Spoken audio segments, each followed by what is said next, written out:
Every night, as my eyelids grow heavy, I feel her waiting. Not in my room, not outside my window, but somewhere deeper inside the cracks of my mind where shadows breathe. She's been there since I was 3, her veiled face hovering, promising peace if I just let go. But I know better. If I surrender, she'll lift that veil, and what lies beneath will unravel me forever. My name is Robbie, and I've never known a night without fear. Night terrors aren't just nightmares, they're invasions. Imagine your bedroom walls pulsing like a living thing, the air thick with a hum that burrows into your skull. Shapes twist in the corners, human, but not quite.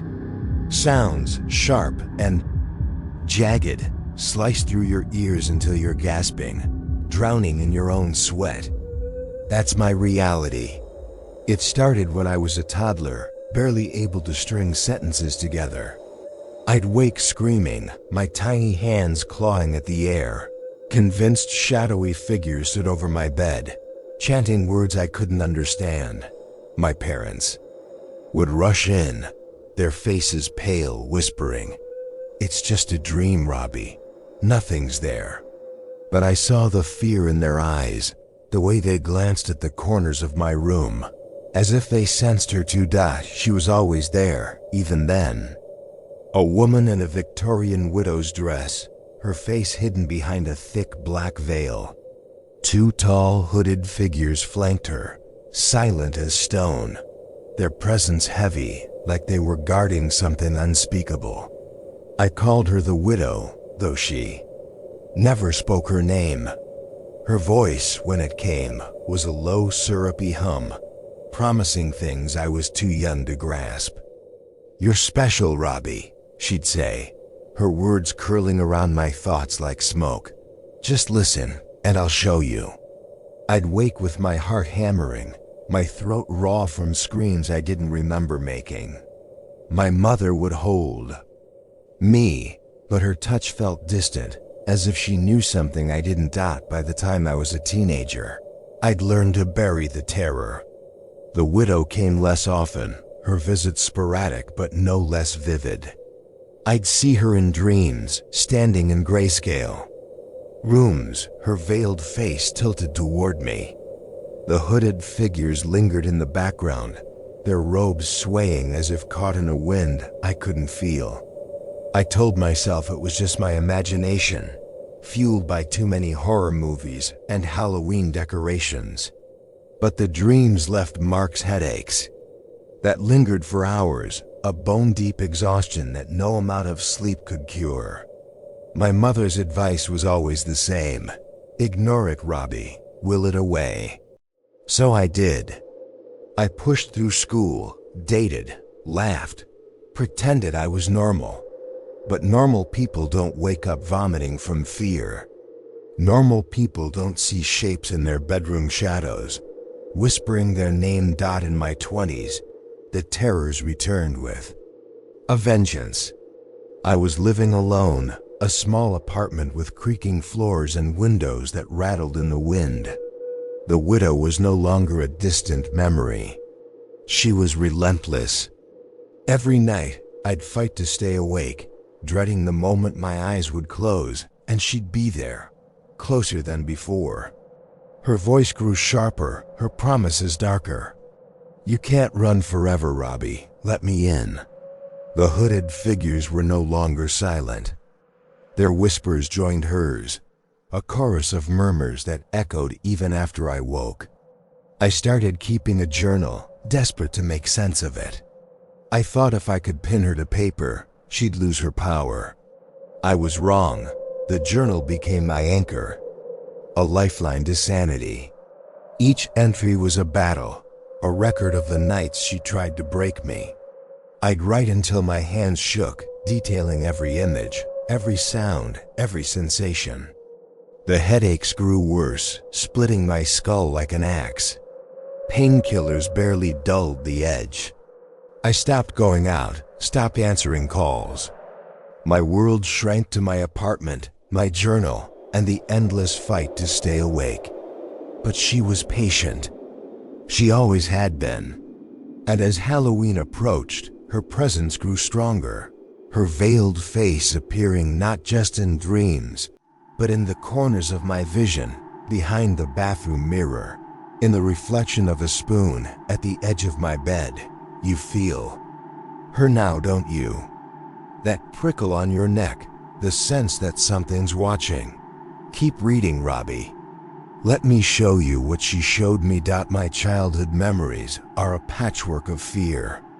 At 3, I'd dream of fractured conversations with beings I couldn't see. Their voices were a jumble, like a radio stuck between stations. Then the widow would appear, her black dress swallowing the light, her veil a void where a face should be. The hooded figures stood behind her, their hands clasped as if in prayer. I'd wake to my parents' voices, their hands shaking me, but the widow's whispers lingered, a faint hum in my ears. By 10, I'd learned to hide it. Kids at school didn't need to know I was the weirdo who saw monsters. But the terrors never stopped. They'd come in waves, each one more vivid than the last. At 15, I dreamed the widow touched my face, her fingers cold as frost, and woke with a fever that lasted 3 days. As an adult, I tried to outrun her. I moved cities, changed jobs, filled my days with noise to drown her out. But she always found me. In my 20s, the terrors became physical. I'd wake with bruises, my nails bloody from clawing at my arms. Partners noticed, their eyes wide, as I brushed it off as just a quirk. I'd laugh, say I was fine, but the truth was I was unraveling. The widow was no longer content to stay in my dreams. She wanted more, and I was running out of ways to fight her. Close your eyes for a moment. Feel the weight of the air, the way it presses against your skin. She's there, isn't she? Waiting for you to slip. The journal was my last stand. I wrote to keep her at bay, to prove I was still in control. But every entry brought her closer. I'd see her in the margins of my pages, her veiled face sketched in the loops of my handwriting. The hooded figures were there too, their shadows stretching across my walls. I stopped sleeping unless I had to, surviving on coffee and sheer willpower. But the human body betrays you. Exhaustion creeps in, and with it, the widow. Each time I closed my eyes, she was there, her voice a blade against my resolve. You're mine, Robbie, always have been. I saw her last night, standing at the foot of my bed, her veil trembling as if alive. My scream died in my throat, and the air turned to ice. She didn't move, didn't speak, but I felt her promise. One day, she'll show me what's beneath that veil, and I'll never wake again. My journal is my only weapon, a fragile shield against the night terrors that claw at my mind. In 2021, they grew worse, each one a step closer to her. I logged 4 experiences, hoping to trap her in words, to understand why she chose me. But the more I wrote, the stronger she became. These are the nights she nearly broke me. January 30th, 2021. Birthday night. My birthday was supposed to be a reprieve, a night of cheap wine and solitude. Instead, it was her stage. I fell asleep on my couch, the TV flickering static. The dream came fast, a world drained of color, everything gray like an old photograph. I was in a vast, empty room, the walls slick with something that glistened like oil. The widow stood before me, her black dress frayed at the edges, her veil so thick it seemed to swallow light. 2 hooded figures flanked her, their faces hidden, their robes swaying in a breeze I couldn't feel. She spoke, her voice a low hum that vibrated in my chest. You're special, Robbie. You always have been. The words weren't a comfort, they were a claim. I tried to speak, to demand answers, but my mouth wouldn't move. The air grew sharp with the sound of metal scraping, like knives being honed on stone. It pierced my ears, made my teeth ache. The widow reached out, her skeletal hand hovering inches from my face. I wanted to run, but my legs were rooted, my body betraying me. Then she stopped, her hand trembling, and the hooded figures turned their heads toward me. I couldn't see their eyes, but I felt their gaze, heavy and accusing. The scraping grew louder, a scream of steel, and I woke with a jolt, my head throbbing. The pain was a dull roar, a 5 out of 10, but it lingered like a bruise. I stumbled to the kitchen, gulped water, and waited for the world to steady. 30 minutes later, the headache faded, but her voice didn't. "You're special." It echoed in the silence of my apartment, a promise I couldn't escape. Feel that chill. It's not the air. It's her, brushing against your thoughts. Keep going, Robbie. You need to know. February 13th, 2021. Friday the 13th, the irony wasn't lost on me. Friday the 13th, a night tailor-made for horror. I'd avoided sleep for days, but exhaustion won. The dream pulled me under, and I was a child again, lying in my old bed, the one with the Power Rangers sheets. The room was bathed in sepia, like an antique photo, every detail sharp but wrong. The widow was there, chained to the wall opposite my bed, her black dress pooling like ink. Her veil trembled, as if something beneath it was trying to break free. Outside my window, the hooded figures stood, their silhouettes stark against the moonlight. They didn't move, didn't speak, but their presence was a weight, pressing me into the mattress. The widow raised a finger to her lips, a silent command to stay quiet. I wanted to scream, to shatter the stillness, but my voice was gone. A low drone filled the room, a sound like a distant engine, growing louder until it rattled my bones. Then the figures moved, their shadows sliding across the window. The drone became a screech, high and piercing, and red light flashed behind, my eyes blinding me. I felt my body lurch, and suddenly I was falling, tumbling out of bed onto the cold floor of my apartment. My head struck the ground, a white-hot pain exploding in my skull. My eyes throbbed, pulsing in their sockets. I crawled to the bathroom, fumbled for painkillers, and played a soft piano playlist to drown out the echoes of that screech.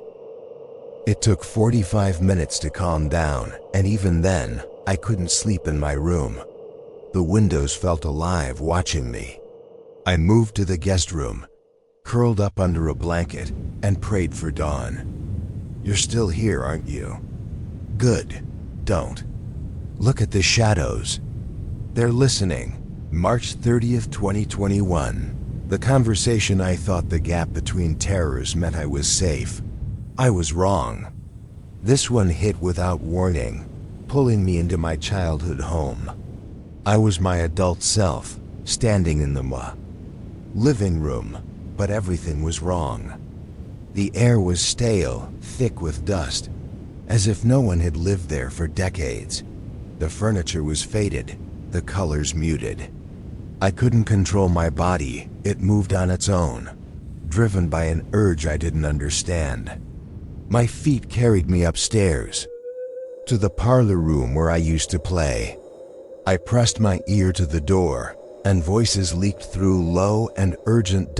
It was my parents, their tones sharp with worry. A woman's voice joined them, older, authoritative. "He's sick," she said. "A sickness that needs containing. If it spreads, it'll be worse for him." My mother's voice broke. "Whatever it takes," she said, resolute. I wanted to barge in, to demand answers, but my body wouldn't obey. Then a hand gripped my shoulder, cold and bony. A voice, unfamiliar but dripping with menace, whispered, "I'm getting closer, Robbie." My blood turned to ice. In a panic, I bit my hand, the pain sharp enough to snap me awake. I was in my apartment, my hand bleeding, my heart racing.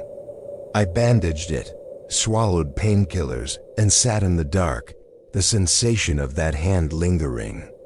On my shoulder, it wasn't just a dream. She was closer now, her presence seeping into my waking life.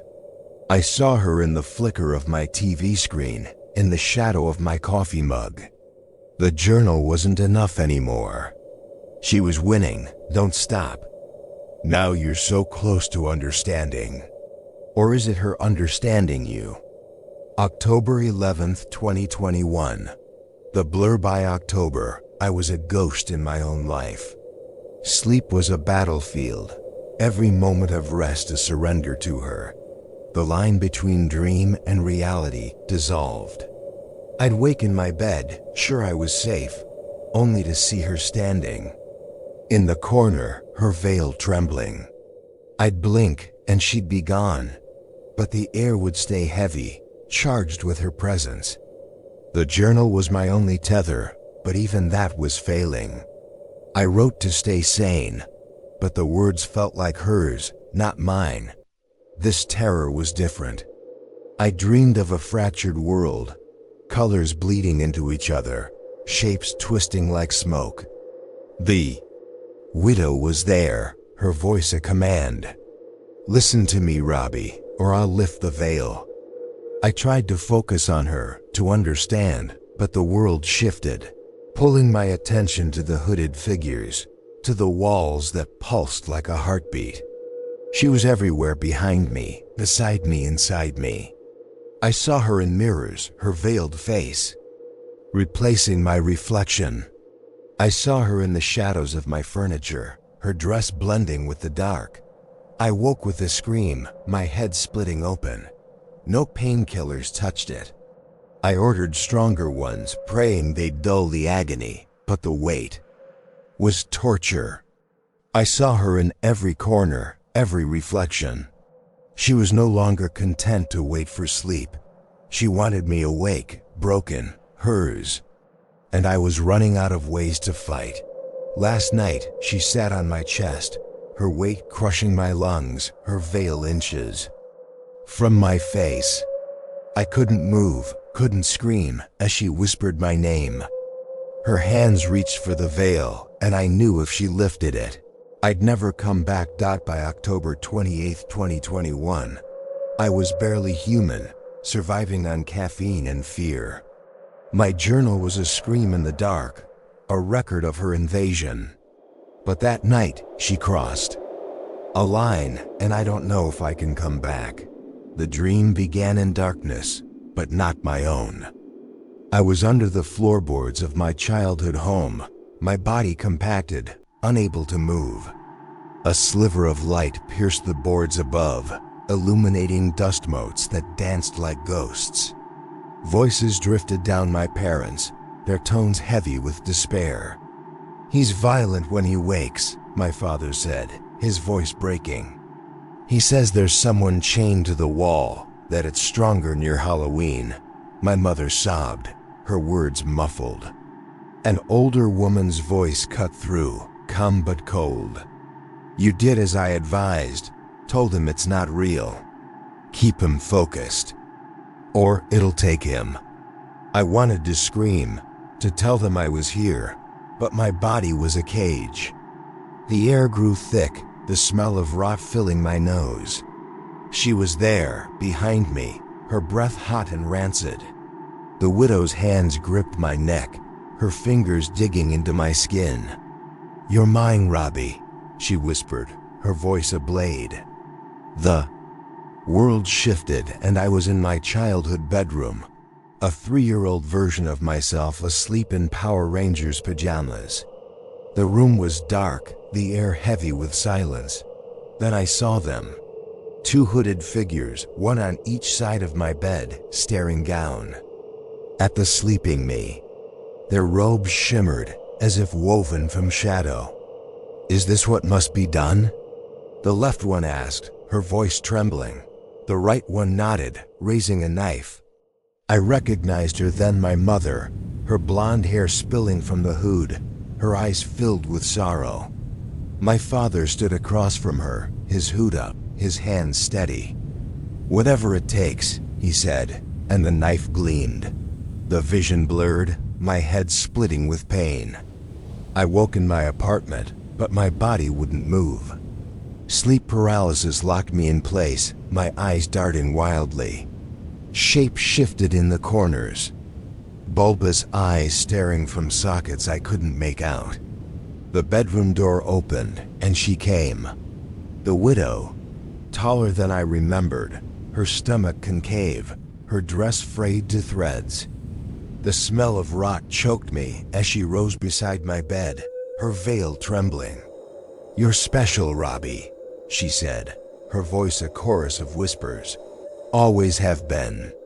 She sat on my chest, her weight crushing my lungs. I couldn't breathe, couldn't scream. Her hands moved to the veil, lifting it slowly, tortuously.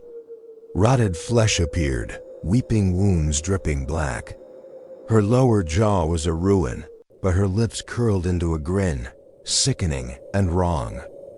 I tried to scream, but only a moan escaped. The eyes in the corners watched, unblinking, as she leaned closer. "Help us find more like you," she said, and the world dissolved into chaos. I woke flailing, my screams echoing in my apartment. The room was the same, but it wasn't. Her presence lingered, a stain on the air. I couldn't function. I saw her everywhere, in the bathroom mirror, her hands pulling at the veil. In the flicker of my phone screen, her grin cutting through. My parents were gone, dead a year ago, and I'd isolated myself. My inheritance a curse that left me alone with her. I tried caffeine pills, energy drinks, anything to stay awake, but my body was failing. I'd nod off for seconds, and she'd be there, her voice a drone in my ears. "It's only a matter of time, Robbie. Your skills will be ours." "You're tired, aren't you? Your eyes are heavy, your mind slipping. Don't close them." She's waiting. I was a wreck, my life reduced to survival. I'd stand at the sink, brushing my teeth, and catch her in the mirror, towering over me, her hands frozen mid-lift. I'd stumble back, my heart racing, and she'd be gone. But the fear stayed, a blade in my chest. I couldn't talk to anyone. My friends had drifted away, my family was gone. I was alone, and she knew it. Halloween was coming, and with it, her power grew. I could feel it, a tide pulling me under. She wasn't just in my dreams anymore. She was in me. She's in the corner of my room right now, her hands clutching the veil, every pair of eyes in the shadows fixed on her. I haven't slept in days, and I'm begging you, tell me how to stop her before she lifts that veil and takes me forever. I dialed my grandfather's number with shaking hands. My apartment dark, except for the flicker of a dying bulb. His voice was gruff, biting through the static. "What the hell do you want, Robbie? 2 years of silence, and now this?" I didn't have the strength to argue. The words poured out, a flood of fear and madness. I told him about the widow, her veiled face, the hooded figures, the terrors that bled into my waking life. I told him about the journal, the pain, the shapes in my mirrors. To his credit, he listened, his silence heavy with something I couldn't name. When I finished, he sighed, a sound like crumbling stone. "I wish you'd told me sooner, Robbie. You're a lucid dreamer, more than anyone I've ever known." I froze, the words sinking in. He explained, his voice low, careful. "My ability to dream so vividly, to blur the line between sleep and reality, was a gift or a curse. My parents had known, had feared I'd be taken, used to dream up horrors no one could control. They'd enlisted an older woman, someone who claimed to have seen others like me. She performed a ritual, a barrier to keep the widow and her kind at bay. It worked, mostly. I'd lived a normal life or close to it until my parents died. "They're gone, Robbie," he said, his voice cracking. "And with them, the ritual. Whatever they did to protect you, it's unraveling." I felt the air shift, a prickle. On my neck, I turned, and there she was, in the corner, her veil trembling, her hands poised to lift it. I stifled a scream, my grandfather's voice pulling me back. "What do you see, Robbie? Tell me exactly." I lied, my voice shaking. "Just shapes, nothing clear." But I felt her presence a weight in the room. My grandfather hesitated, then spoke the words that broke me. "She gave us a warning, Robbie, for you. If your parents kept the ritual, you'd be fine. But if it failed, if you saw her too." Clearly, there was one rule. He paused, and I knew what was coming. "Don't let it lift the veil." The line went dead, and I was alone with her. She's here now, in every shadow, every reflection. Her hands clutched the veil, and the eyes. In the corners watch, waiting. I'm exhausted, my body betraying me. I've treated everything pills, drinks, sheer will, but sleep is coming, and with it, her. I'm sharing this because I have to, because someone out there might know how to stop her. If you've ever had a terror you couldn't shake, please, tell me, before she lifts that veil, before I'm gone. You hear her, don't you? The whisper in the silence. She's calling your name. Don't answer. Not yet. In the dead of an autumn night, Glenn Stewart Godwin drove a butcher's knife into a man's chest 26 times. The blood soaked his hands, but his eyes were cold, unblinking. He thought he'd buried his crime in the desert, but some shadows never stay hidden. And Godwin? He was just getting started. Palm Springs, California, late 1970s. The sun scorched the earth by day, but at night, the city hummed with secrets. Glenn Stewart Godwin lived in a condo with his roommate, Frank Soddo Jr., a man who followed Godwin. Like a shadow follows light. Godwin was a chameleon mechanic one day, construction worker the next, a self-styled tool salesman when it suited him. To those who knew him, he was charming, magnetic, the kind of man who could talk his way into a woman's heart or out of a bar fight. But beneath the smile was something darker, something hungry.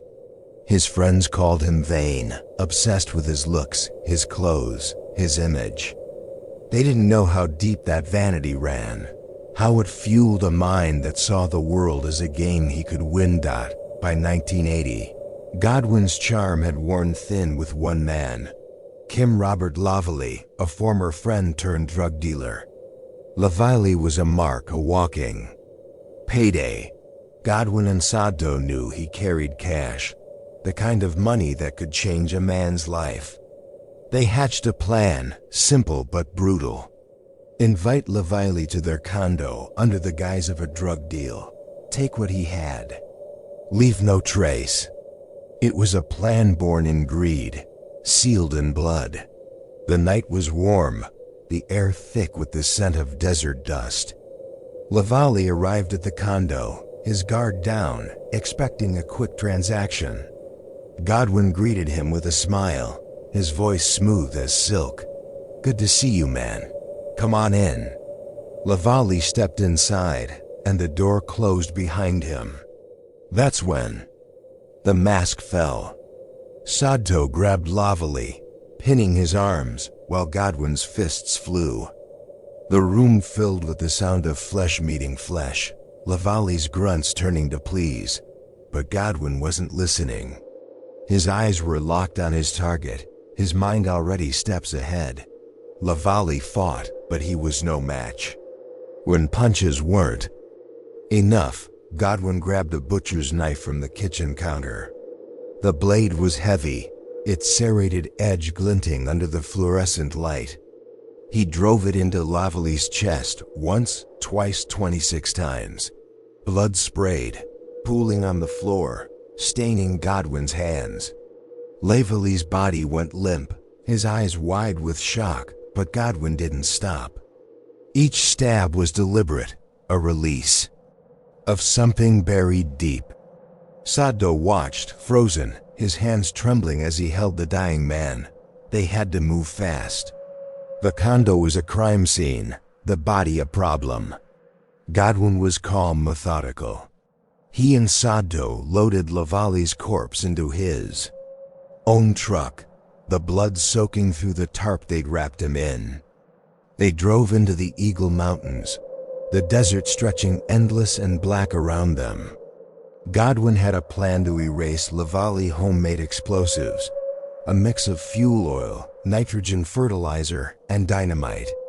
He strapped the device to the body, set the fuse, and stepped back. The explosion was deafening, a fireball lighting up the night.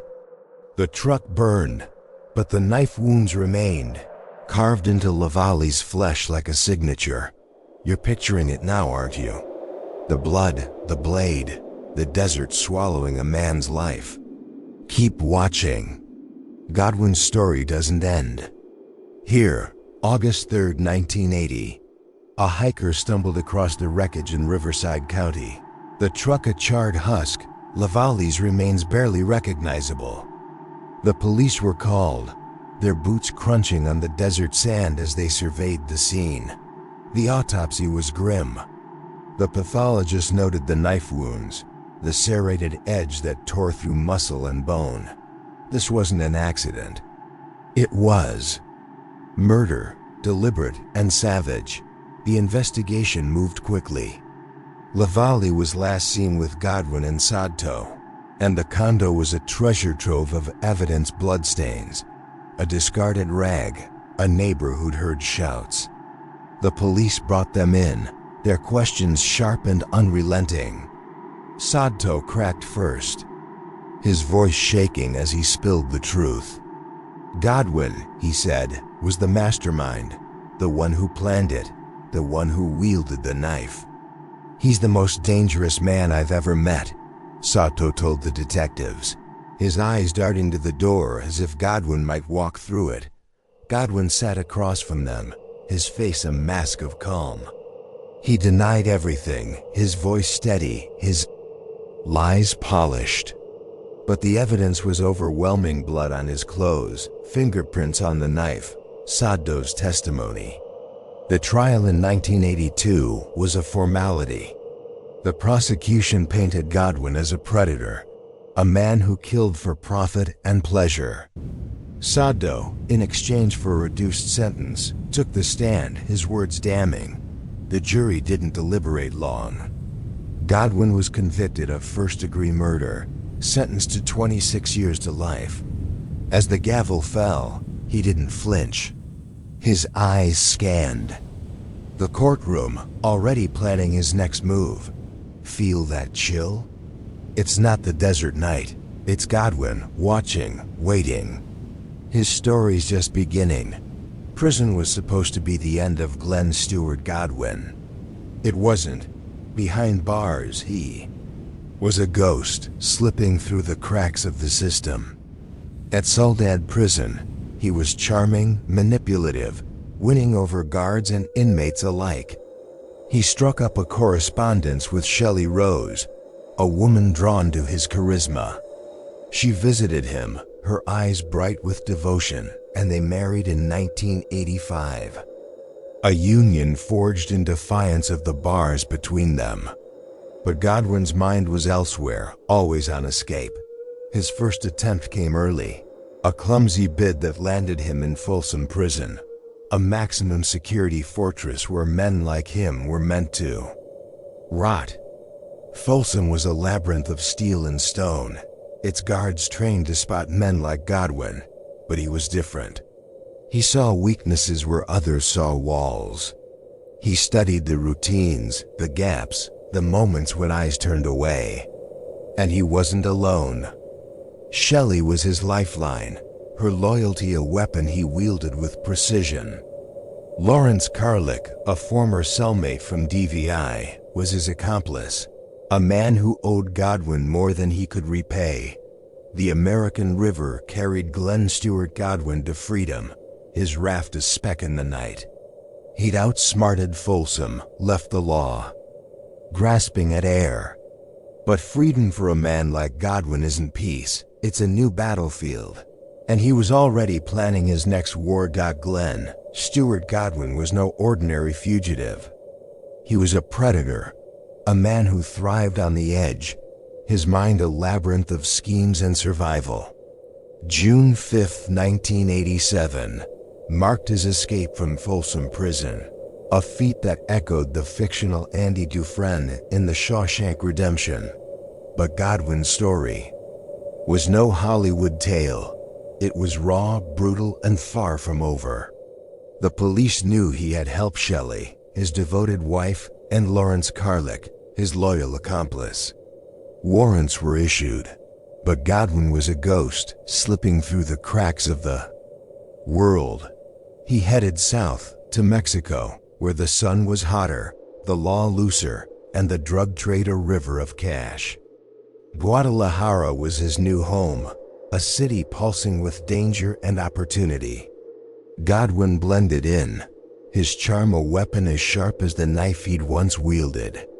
He grew a beard, changed his clothes, became someone new. But the vanity that defined him never faded. He'd catch his reflection in a bar's mirror, adjusting his hair, his smile a mask for the predator beneath. To the cartels, he was valuable, a gringo with no past, no fear, and a mind for strategy. He ran drugs, his hands clean but his soul stained deeper with each deal. You're following him now, aren't you? Through the dusty streets, the neon glow. Keep going. He's not done running. The law wasn't far behind. American authorities tracked whispers of a fugitive in Guadalajara, a man too clever to stay hidden forever. In 1991, the Mexican police closed in, their boots pounding the pavement as they raided a safe house. Godwin didn't resist. He raised his hands, his smile faint, as if he'd expected this. The cuffs clicked, and he was sent to Punta Grande prison, a concrete fortress meant to hold men like him. The U.S. began extradition proceedings, eager to drag him back to face justice. But Godwin had other plans. Punta Grande was a different kind of hell, a place where loyalty was bought with blood. Godwin adapted, his charisma winning allies among inmates and guards. He was a shadow, moving through the prison's underbelly, his eyes always on the exit. Then came the murder. Another inmate, a rival drug trafficker, crossed him. Godwin didn't hesitate. In a flash of violence, he killed the man, his hands steady, his face blank. The act delayed his extradition, bought him time. The cartels noticed. To them, Godwin wasn't just a prisoner. He was an asset. Feel the heat of Guadalajara? The weight of those prison walls? Godwin did. And he wasn't staying. September 26, 1991. Punta Grande security was tight, but not tight enough. With help from cartel insiders, Godwin slipped through the cracks again. A guard turned away, a door left unlocked, a truck waiting in the shadows. He was gone before the alarm sounded, the desert swallowing him whole. The cartels shielded him, their money and muscle a fortress no law could breach. Godwin vanished into South America, his trail a tangle of rumors and dead ends. Some said he was in Colombia, running cocaine. Others swore he was in Argentina, living under a new name. One thing was certain, he was alive and he was free. FBI didn't give up. On December 7th, 1996, they added Godwin to their 10 most wanted list, his face plastered across posters and newsreels. A reward started at $20,000, climbing to $100,000 as years passed. They called him armed, dangerous, a flight risk. They weren't wrong. Godwin was a chameleon, his vanity his armor. Rumors swirled of plastic surgery, of new identities, Dennis. Of Wills, Miguel Carrera. Each alias was a new skin, shed when the law got too close. You're chasing him now, through jungles, through cities. Can you see him? He's watching you back. South America was his playground, a continent of shadows where a man like Godwin could thrive. He moved through the drug trade like a shark. His mind sharp, his instincts sharper. Every deal, every connection was a step further from capture. But the FBI kept digging, following whispers of a gringo with a killer's eyes. They found traces of a bank account in Bogota, a sighting in São Paulo, but never the man himself. Godwin was always one step ahead, his laughter a ghost in the wind. By 2016, the FBI's resolve wavered. The publicity had faded, the leads dried up. On May 19th, they removed Godwin from the 10 most wanted list, their statement cold.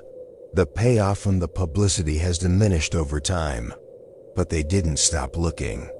Somewhere they knew he was still out there, his smile unchanged, his hands ready to strike again. He's still out there, isn't he? In the shadows of your mind, planning his next move. Don't stop now. The truth is closer than you think. Godwin's story is a loop, a cycle of crime and escape that defies the law. He's the man who wouldn't stay caged, the predator who turned freedom into a weapon. Every step he took through the desert, the prison, the jungle was a defiance of justice. And every step brought him closer to legend. But legends don't sleep. They watch, they wait, and they strike. You feel him now, don't you? The weight of his gaze. Keep reading. Godwin's not done with you. At 16, I thought the scariest thing was the dark outside my window. Then one night, a red pickup truck stopped on County Road 577, and I saw 2 men bury something in the earth. What haunts me isn't just what they hid, it's the blood I found on my father's shovel days later. My name's lost to time, but back in 1999, I was just a kid, 16 years old, living on a hill in the Midwest where the world felt empty. Our house stood alone, a weathered 2-story framed by fields of corn and wheat, with a dense black forest creeping up behind. County Road 577 was our only tether to civilization, a narrow strip of asphalt that vanished into the dark. No streetlights, no neighbors, just us, me, my 3 brothers, and our parents. At night, the silence was so thick you could choke on it, broken only by the wind rattling the windows or the rare hum of a passing truck. Those sounds always set my teeth on edge, like something was coming we weren't meant to see. That year, everything changed.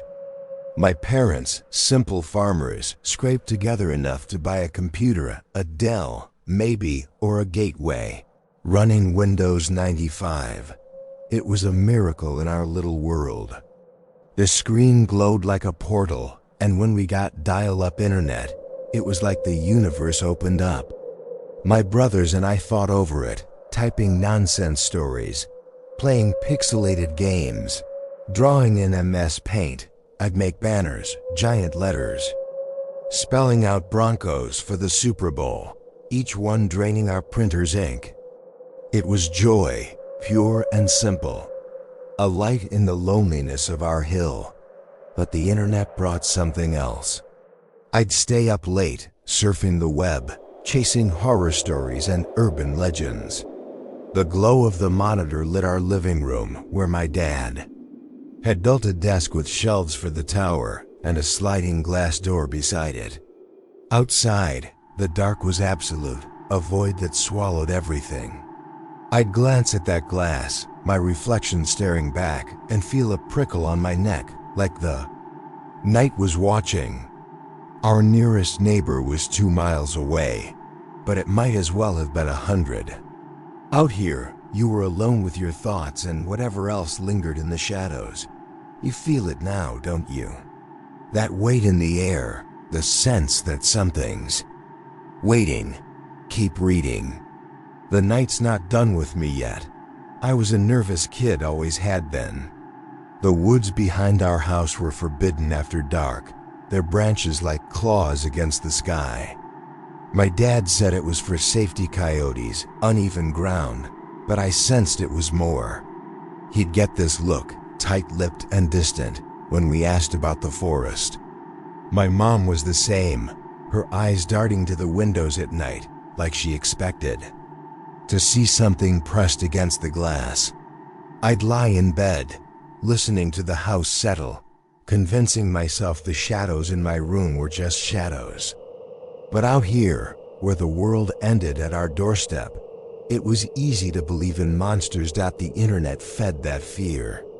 I'd find sites about serial killers, ghost stories, things that made my pulse race. My friends and I swapped tales at school, each one darker than the last, but they lived in town, where streetlights kept the night at bay. For me, County Road 577 was a lifeline and a threat. When a car came down it after dark, I'd freeze, watching its headlights crawl across my bedroom window. No one had reason to be out here. Truckers took the freeway, and locals knew better than to wander. Those lights felt like eyes, searching for something.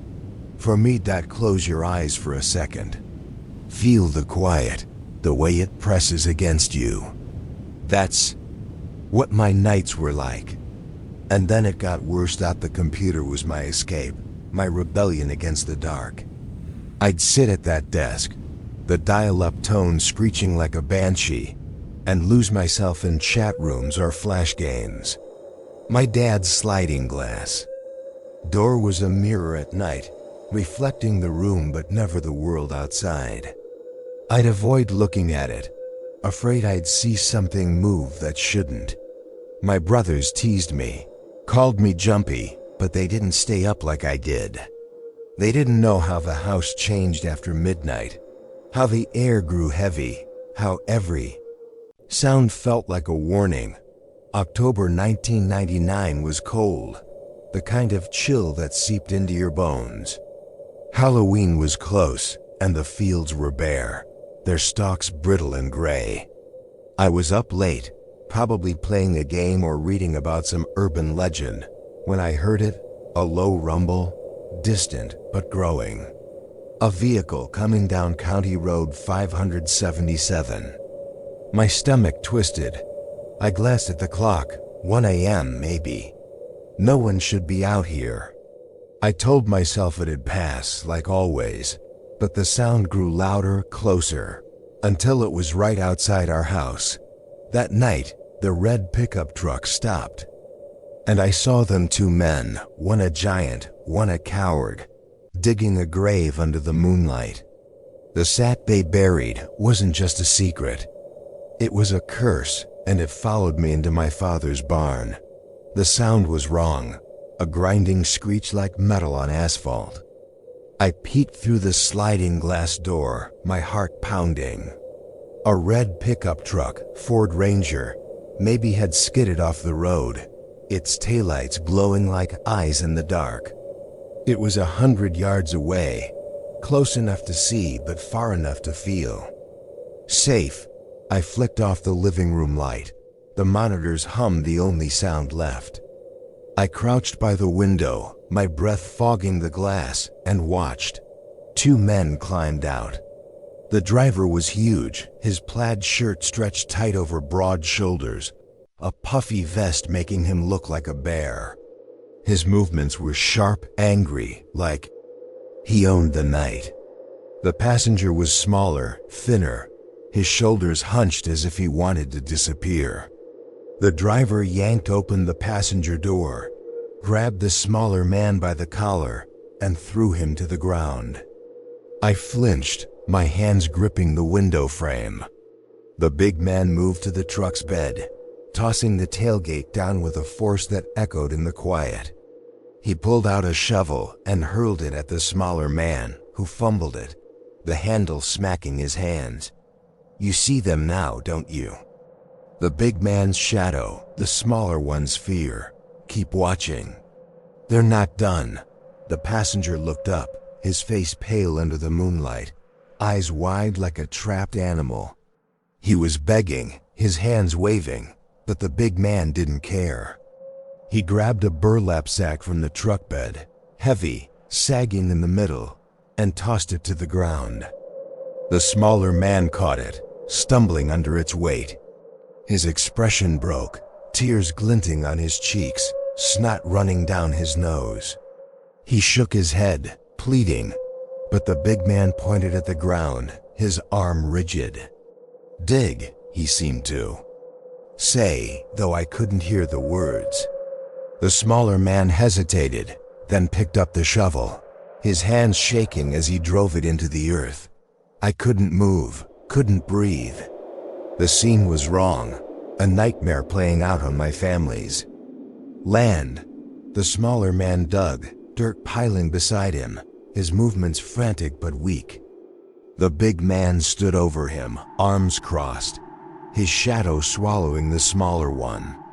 After what felt like hours, maybe 10 minutes, the big man stopped him, pointing at the sack. The smaller man froze, his shovel trembling. The big man pointed again, at the hole, and the smaller man's shoulders slumped. He kicked the sack into the pit, its shape wrong, too round, too heavy. My mind screamed, a head. It's a human head. I wanted to look away, but I couldn't. The smaller man filled the hole, dirt pattering onto the sack like rain. When it was done, the big man grabbed him, shoving him back into the truck. He tossed the shovel into the bed, climbed in, and sped off, the taillights fading into the dark. I stayed there, crouched by the window, my legs numb, my heart a drum in my chest. It was only when the silence returned that I realized I'd been holding my breath. I gasped, the air cold and sharp, and ran upstairs to my room, sweat soaking. My shirt, you're there with me, aren't you? Hiding in the dark, afraid to move. Don't stop now. The worst is coming. I didn't sleep that night. I lay in bed, staring at the ceiling, replaying the scene. The sack, the shovel, the big man's cold command. Why here? Why our land? We were miles from anywhere, a speck in the void. Had they seen me? The thought made my stomach lurch. I kept the lights off, afraid their truck would return, its headlights sweeping the house. Morning came, gray and cold. But the fear didn't leave. I didn't tell my parents. What could I say? That I'd seen a crime, maybe a murder, and done nothing? My dad would have laughed, called me dramatic. My mom would have worried, her eyes searching mine for truths I didn't have. I didn't go to the spot where they dug. I wanted to prove it was real, but my legs wouldn't carry me there. The field was too open, too exposed, and the woods beyond it loomed like a warning. Instead, I stayed inside, jumping at every sound, checking the windows for that red truck. My brothers noticed, asked why I was so quiet, but I shrugged it off. I couldn't tell them. I couldn't tell anyone. Days passed and the fear dulled. But it never left. Then, one afternoon, I broke my dad's rule. The barn behind our house was off limits, its doors always locked, the wood warped and gray. He said it was unsafe. The floor rotted, but I'd always wondered what he kept there. That day, I slipped inside, the air thick with dust and mildew. The light was dim, slanting through cracks in the walls. I saw it in the corner, a shovel, its blade caked with dirt, streaks of something dark and dry along the edge. Blood, I thought, my heart stopping. I reached out, my fingers hovering, but I couldn't touch it. I backed away, the barn's shadows closing in, and ran back to the house. You see the shovel, don't you? The blood, the dirt, the truth it hides. Keep going. I need you to know that my dad had a red pickup truck, an old one he used for farm work. I'd never thought about it before, but now it was all I could see. The shape, the color, the way it sat in our driveway. Was it the same? No, it couldn't be. My dad was a good man, quiet, hardworking, the kind who'd buy us a computer when most farmers couldn't afford one. But the shovel, the barn, the truck, they gnawed at me. I never asked him.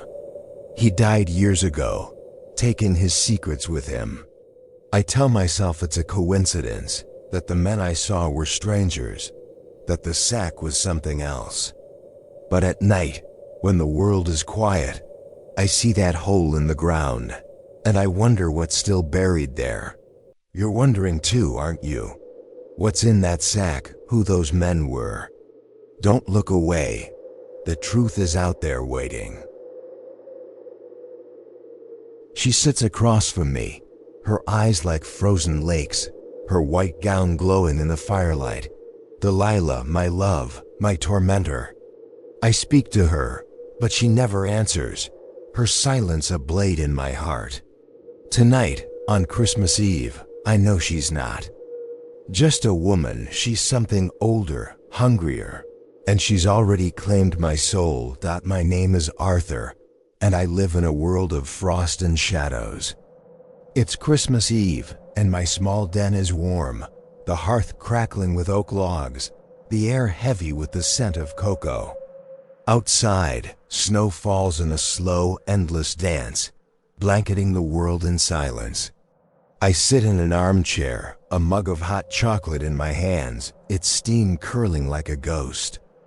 Across from me, Delilah sits in an antique mahogany chair, her posture rigid, her white gown pooling around her like moonlight. Her eyes, pale blue and unblinking, stare through me, into me, as if she sees something I've long forgotten. I smile. My voice soft. Isn't the snow beautiful tonight, my love? She doesn't answer, doesn't move. Her silence is a weight, a presence that fills the room more than the fire's glow.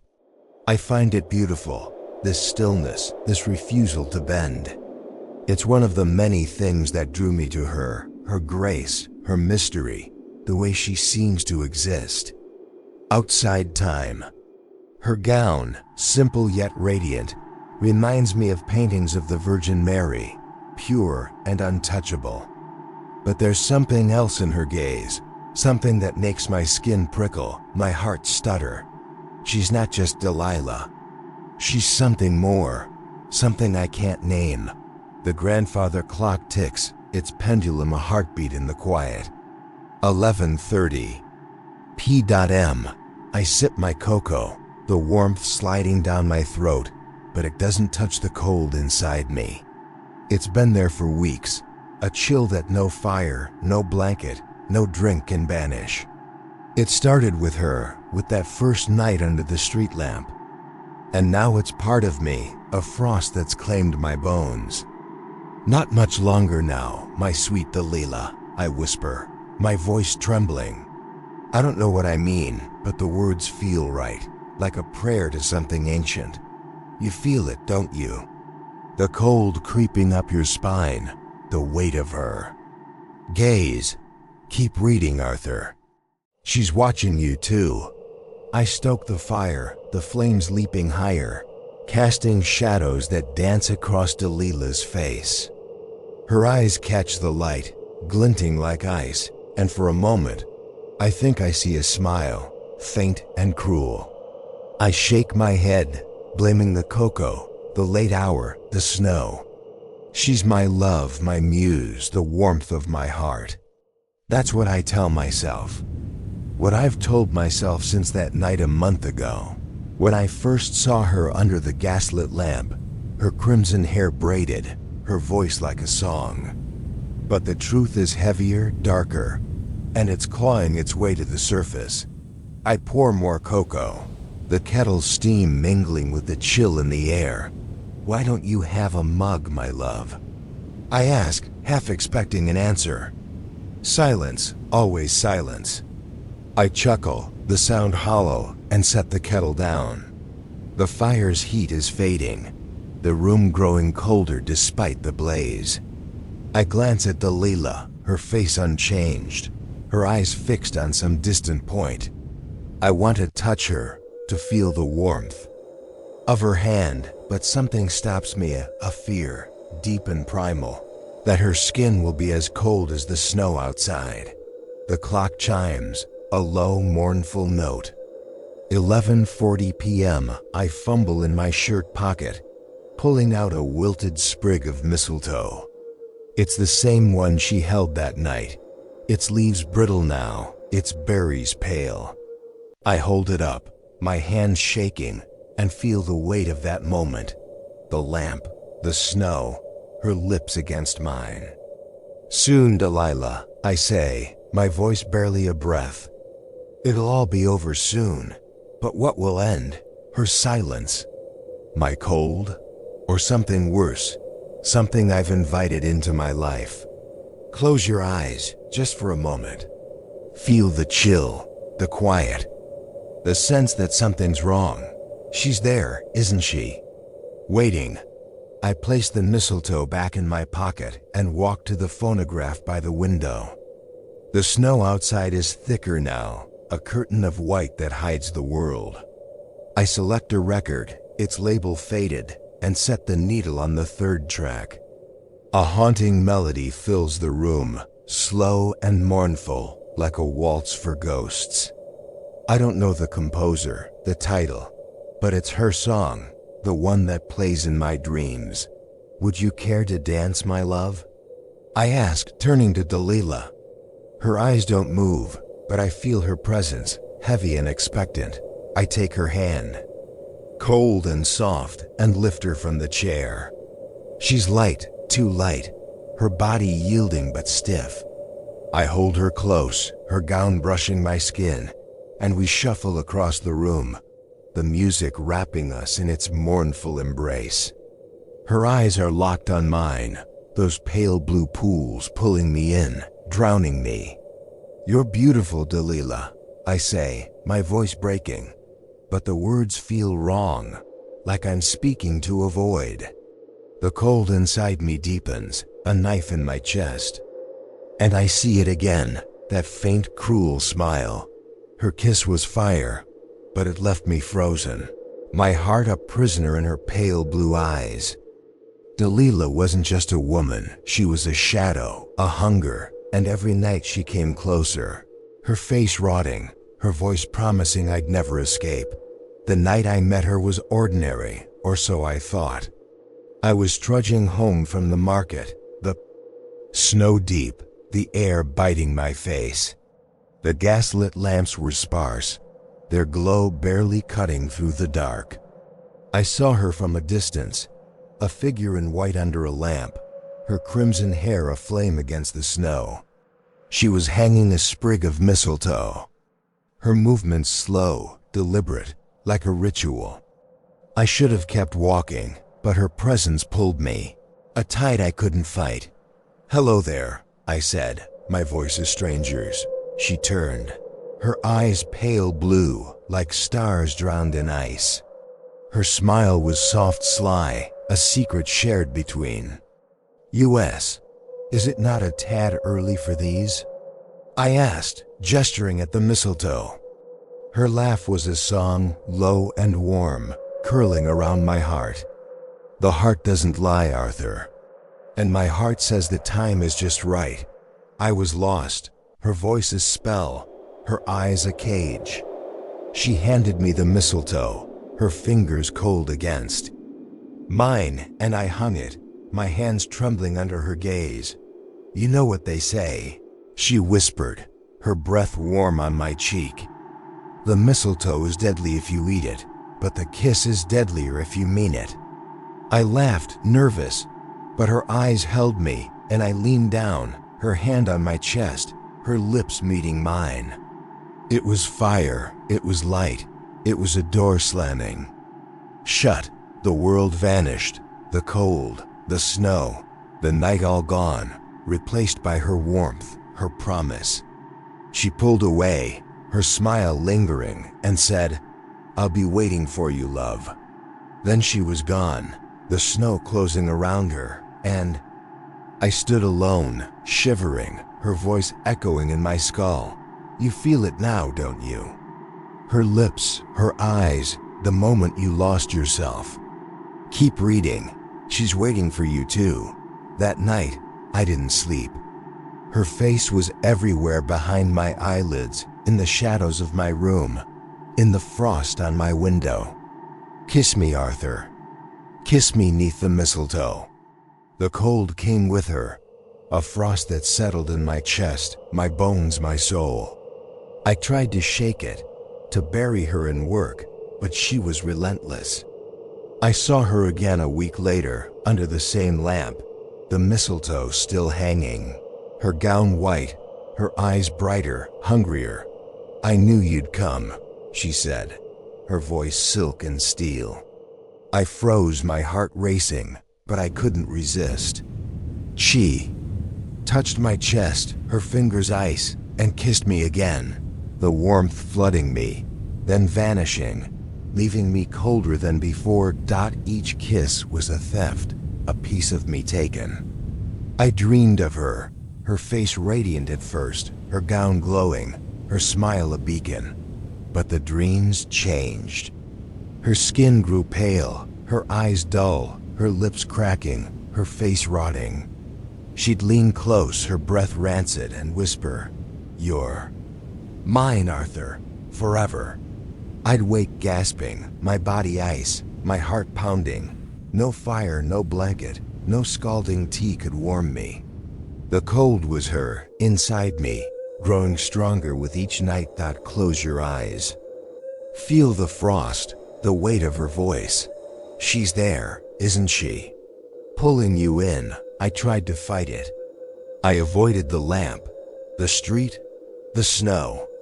I worked longer hours, filled my days with noise, but she was everywhere, in the mirror's edge, in the flicker of a candle, in the ache of my bones. My dreams grew darker, her face a mask of decay, her eyes still blue but lifeless, like glass. She'd hold the mistletoe, her fingers bony, and say, "Come, Arthur. Warm your heart with my lips." I'd run, but the snow was endless, her laughter chasing me, her cold sinking deeper. By December, I was a ghost, my life a shadow. I lost my job at the market, my money gone, my body frail. I lived by the hearth, stoking it until the flames roared, but the cold stayed, a blade in my chest. I drank scalding broth, wore my heaviest coat, but nothing helped. I was hers, and she knew it. Then, one evening, I saw her at the market, her crimson hair a beacon in the crowd. My heart stopped. She was real, not a dream, standing by the bakery. Her gown white, her eyes locked on mine. I ran to her, my voice raw. "What have you done to me?" I shouted, grabbing her shoulders. Her face was pale, her eyes wide with fear, not the sly smile I knew. "Who are you?" she cried, tears streaming down her cheeks. I shook her, desperate. "Why have you cursed me, devil?" The crowd stared, their whispers a tide of judgment. A lumberjack McDowell pulled me away, his grip iron. "She's a witch," I screamed, my voice breaking. "She's stealing my soul." But they saw only a madman, not the truth in her eyes. the flicker of triumph as McDowell dragged me into the snow. She's here, her rotting face inches from mine, her mistletoe a noose around my heart. Delilah's kiss wasn't love, it was a curse, and tonight, on Christmas Eve, she'll take what's left of me unless I can break free. The market was my last stand. I saw her there, her crimson hair glowing, her gown white against the snow. I thought I could end it, expose her, but I was wrong. I grabbed her, screamed she was a witch, a devil, but her face was innocent, her tears real. The crowd saw a madman, not a victim. McDowell dragged me away, the snow burning my skin, her laughter echoing in my mind. "You're mine, Arthur," she whispered, her voice a blade. I knew then she wasn't just in my dreams. She was real, and she was everywhere. I stumbled home, my body frail, my mind a ruin. The cold was unbearable, a weight in my chest, my bones, my soul. I lived by the hearth, the flames my only comfort, but they couldn't touch her frost.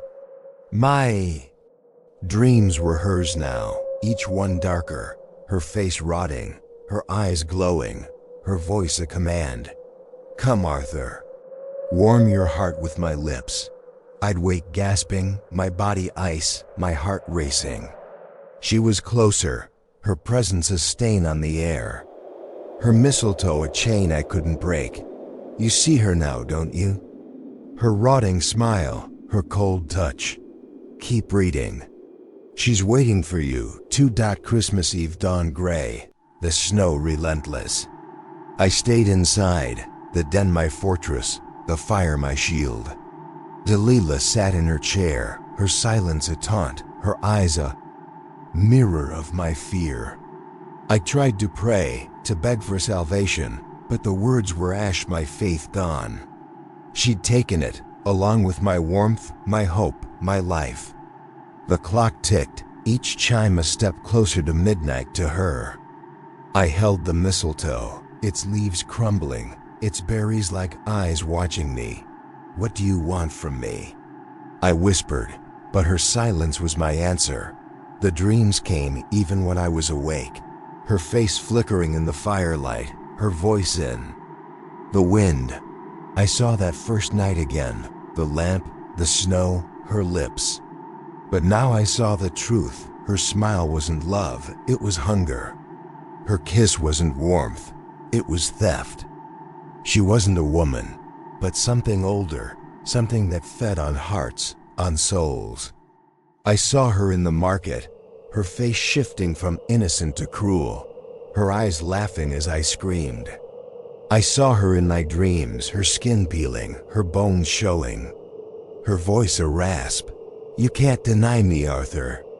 Without me, your heart will rot in a cold, icy bed." I fought to stay awake, my body trembling, my eyes burning.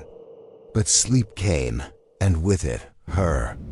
The dream was a snowfield, endless and white, the air so cold it burned.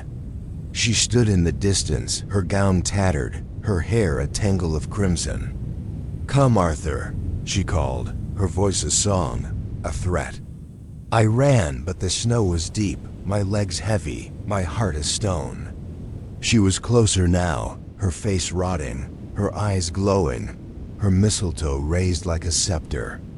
"You're so cold, Arthur," she rasped, her lips cracking. "Warm your heart with mine." I screamed, but the sound was lost, the snow swallowing me.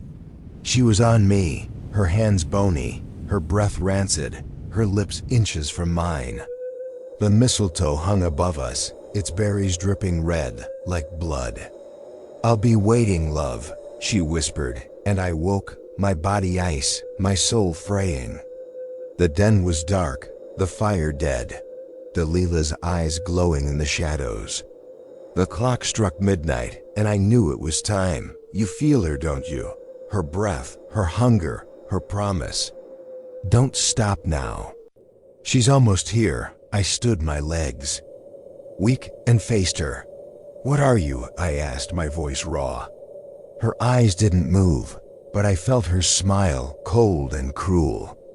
I pulled the mistletoe from my pocket, its leaves dust in my hands, and held it up. "Is this what you want? My heart? My soul?" The room grew colder, the air thick, her presence a weight crushing me.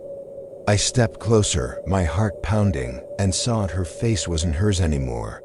It was bone, it was rot, it was death.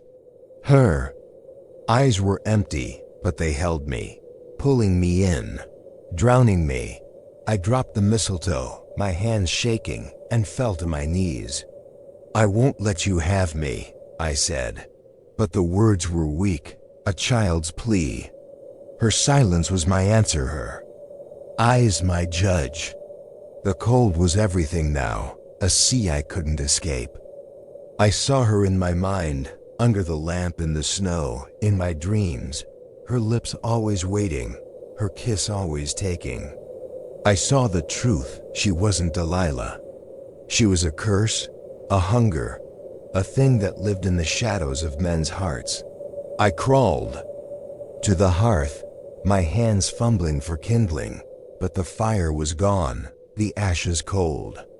The clock stopped, the snow stopped, the world stopped. Delilah rose, her gown rustling, her eyes glowing, and I knew I'd lost. "You're mine, Arthur," she said, her voice 1,000 whispers, 1,000 screams. Her lips met mine, and the cold was fire.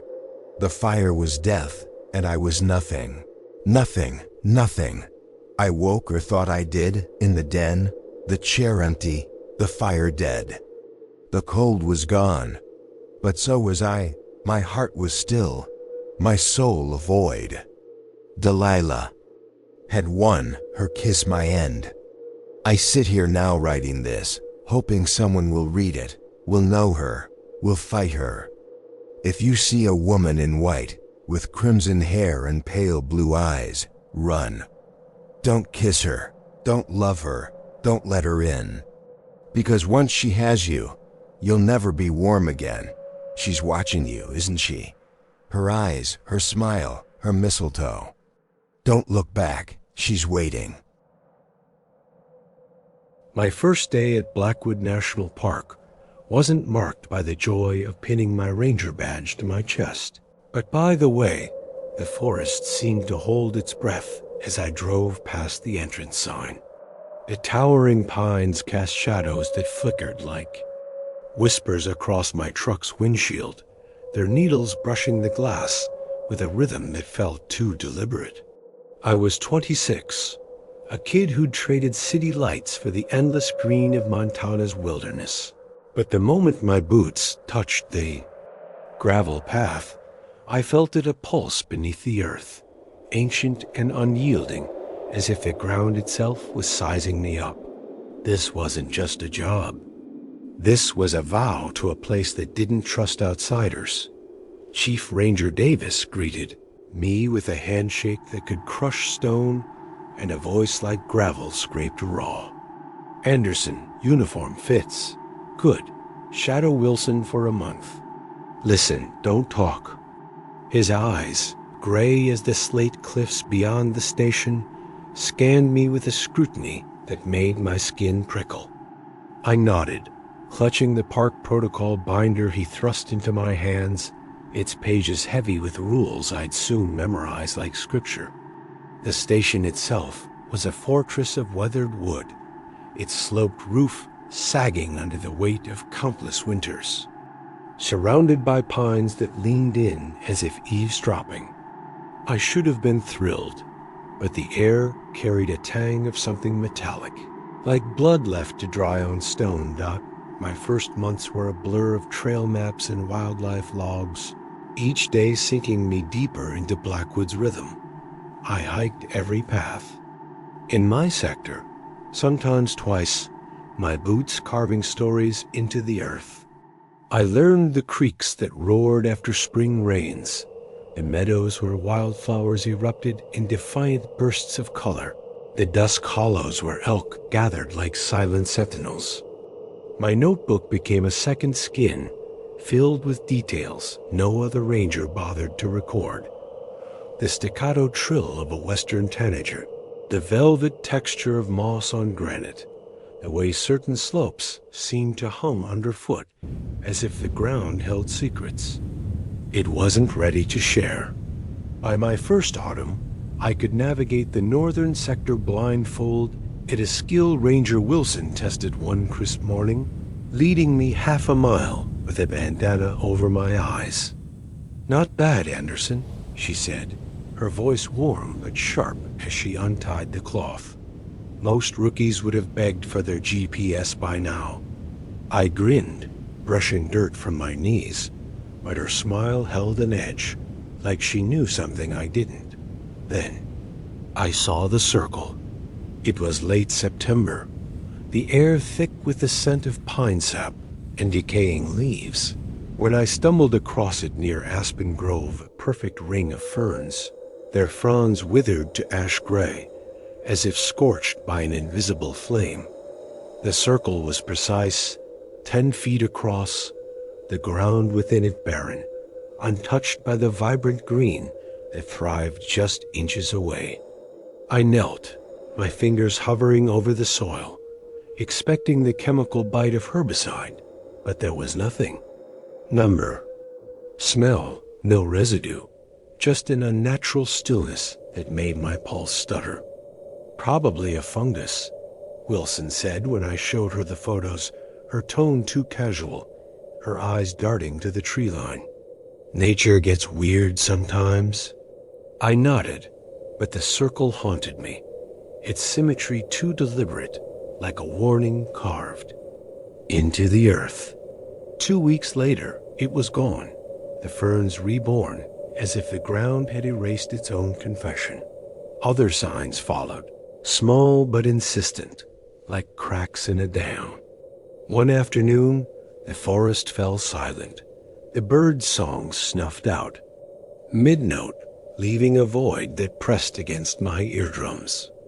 I stood frozen on Maple Ridge Trail, my breath clouding in the chill, waiting for a sound, any sound, but the silence was a living thing, wrapping around me like a second skin.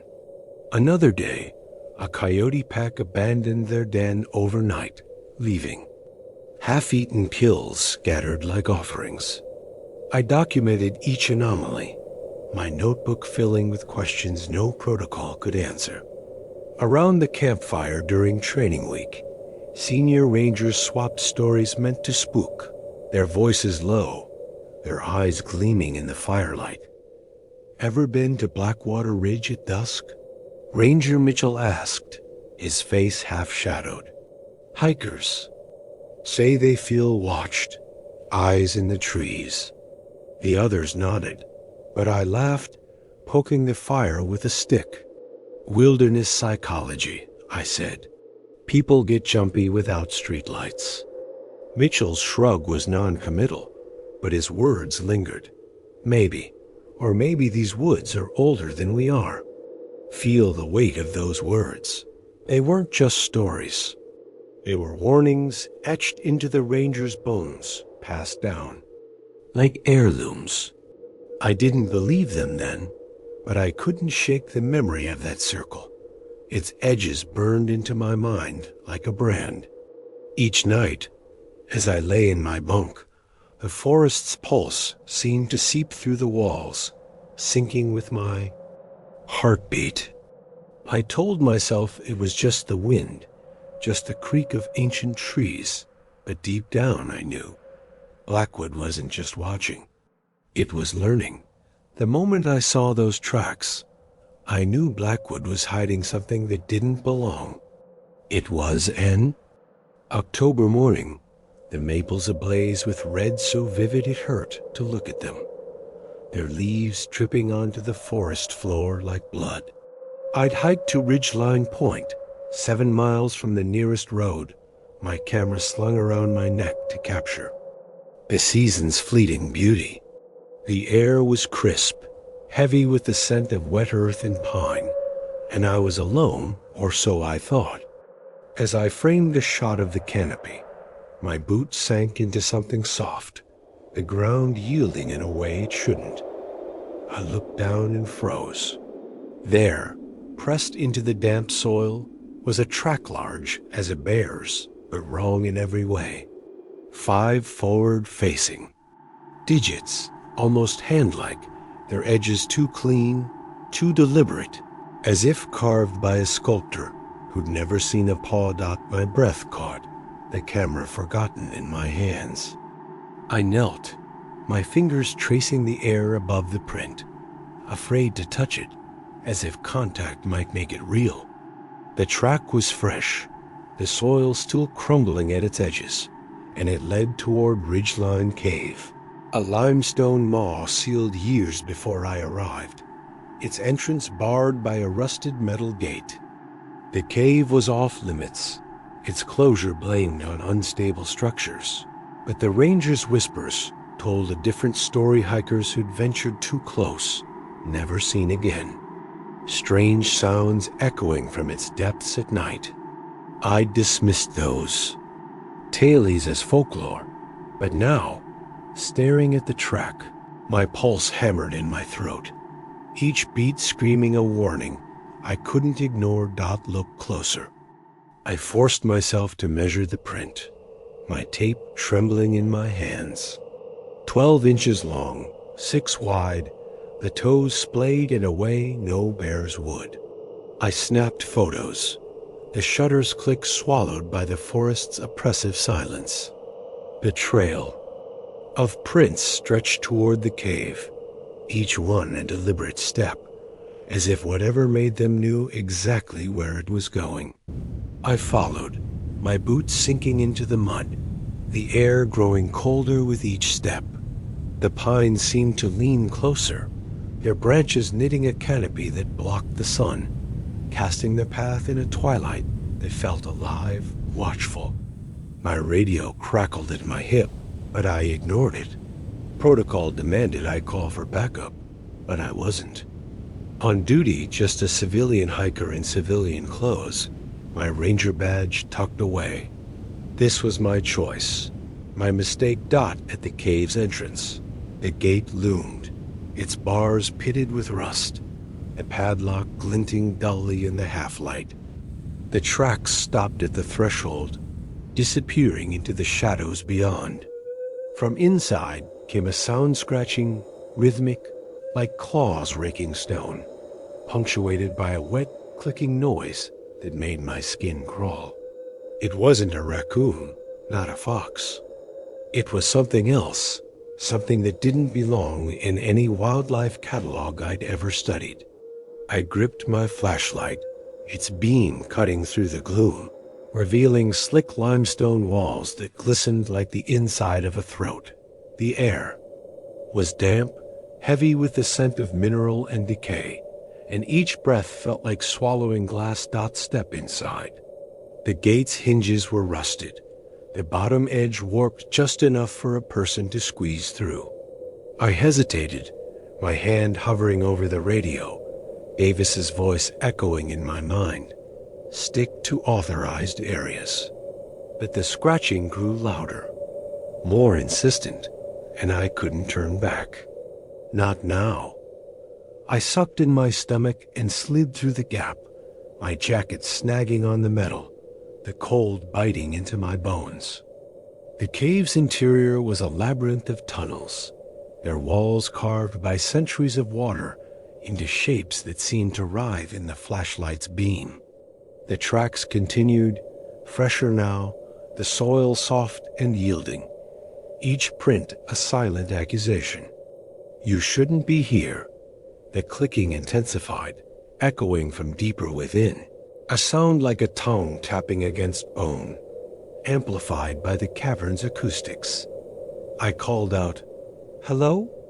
and regretted it instantly. My voice ricocheted, distorting into a mockery of itself, a chorus of whispers that seemed to come from everywhere and nowhere. The scratching stopped, replaced by a silence so heavy it pressed against my chest, squeezing the air from my lungs.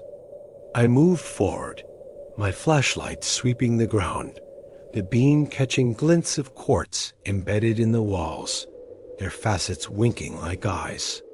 The tunnel curved, opening into a chamber so vast my light couldn't reach its edges.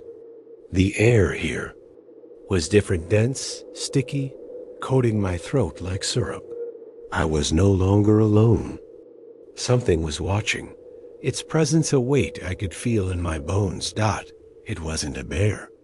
The realization hit me as my flashlight beam caught the edge of something massive moving in the darkness, its shape both familiar and utterly wrong. The chamber stretched before me, its limestone columns twisting like petrified screams, their surfaces scarred with deep grooves, 5 parallel lines, as if something with claws the size of daggers had been sharpening them for centuries. The air was thick, each breath a struggle, the scent of damp stone and something fouler rotting meat, maybe, or the musk of a predator that hadn't eaten in too long. My heart slammed against my ribs, each beat a warning. Run. Now, the clicking. Sound returned, louder, closer, emanating from the far corner where the chamber narrowed into another tunnel. I swept my light across the space, the beam trembling in my grip, and there it was, a shape that my brain tried to force into the mold of a black bear, but failed. It was bear-sized, yes, but its proportions were a nightmare. The neck stretched, impossibly long, serpentine, swaying like a cobra's, supporting a head too small, too angular, its features blurred in the shadows. Its limbs folded and unfolded at angles that defied anatomy, too many joints bending in ways no creature should. And its eyes, God, those eyes. They caught my light and threw it back, twin pools of sickly green, glowing with a malevolence that pinned me in place. Don't move. The creature's head swiveled toward me, its movements jerky, mechanical, like a puppet strung by an amateur. The clicking came from its throat, a bulging, pulsating mass that contracted with each sound, as if it were tasting the air, tasting me. For 3 endless seconds, we stared at each other, the world reduced to those toxic eyes and the pounding of my blood. Then it charged. It moved faster than anything that size had a right to, its body loping across the chamber in a blur of unnatural angles, its claws scraping stone with a sound like knives on bone. My training deserted me, replaced by raw animal panic. I turned and ran. The tunnel seemed to shrink, its walls closing in as I sprinted, my flashlight beam bouncing wildly, casting shadows that danced like pursuers. Behind me, the creatures. Bulk scraped against the stone, its breathing ragged, wet, nothing like a bear's. The clicking morphed into a high-pitched wail, a sound that clawed at my mind, shredding my thoughts into fragments. I fumbled for my holster, then remembered I was off duty, my Glock tucked uselessly in its civilian rig. The tunnel curved, and I slammed into the wall, pain exploding in my shoulder, my flashlight slipping from my grip and rolling away, its beam spinning into darkness. Keep running. I oriented myself by dragging my hand along the slick limestone, my boots slipping on the uneven floor. The entrance's faint glow was ahead, maybe 50 yards, a beacon of salvation. The creature was closer now, its breath hot and foul, rushing the back of my neck like a lover's touch. Something grazed my jacket ruff, leathery, dragging across the fabric with deliberate slowness. I surged forward, my lungs burning, the entrance growing brighter, daylight spilling through the gate's rusted bars. I threw myself through the gap, spinning to slam the gate shut as something massive crashed against it. A clawed appendage shot through the bars, Not a paw, but a hand, its digits opposable, tipped with curved talons that gleamed like obsidian. It grasped blindly, inches from my face, as I stumbled back, my Glock slipping from its holster and clattering beyond my reach.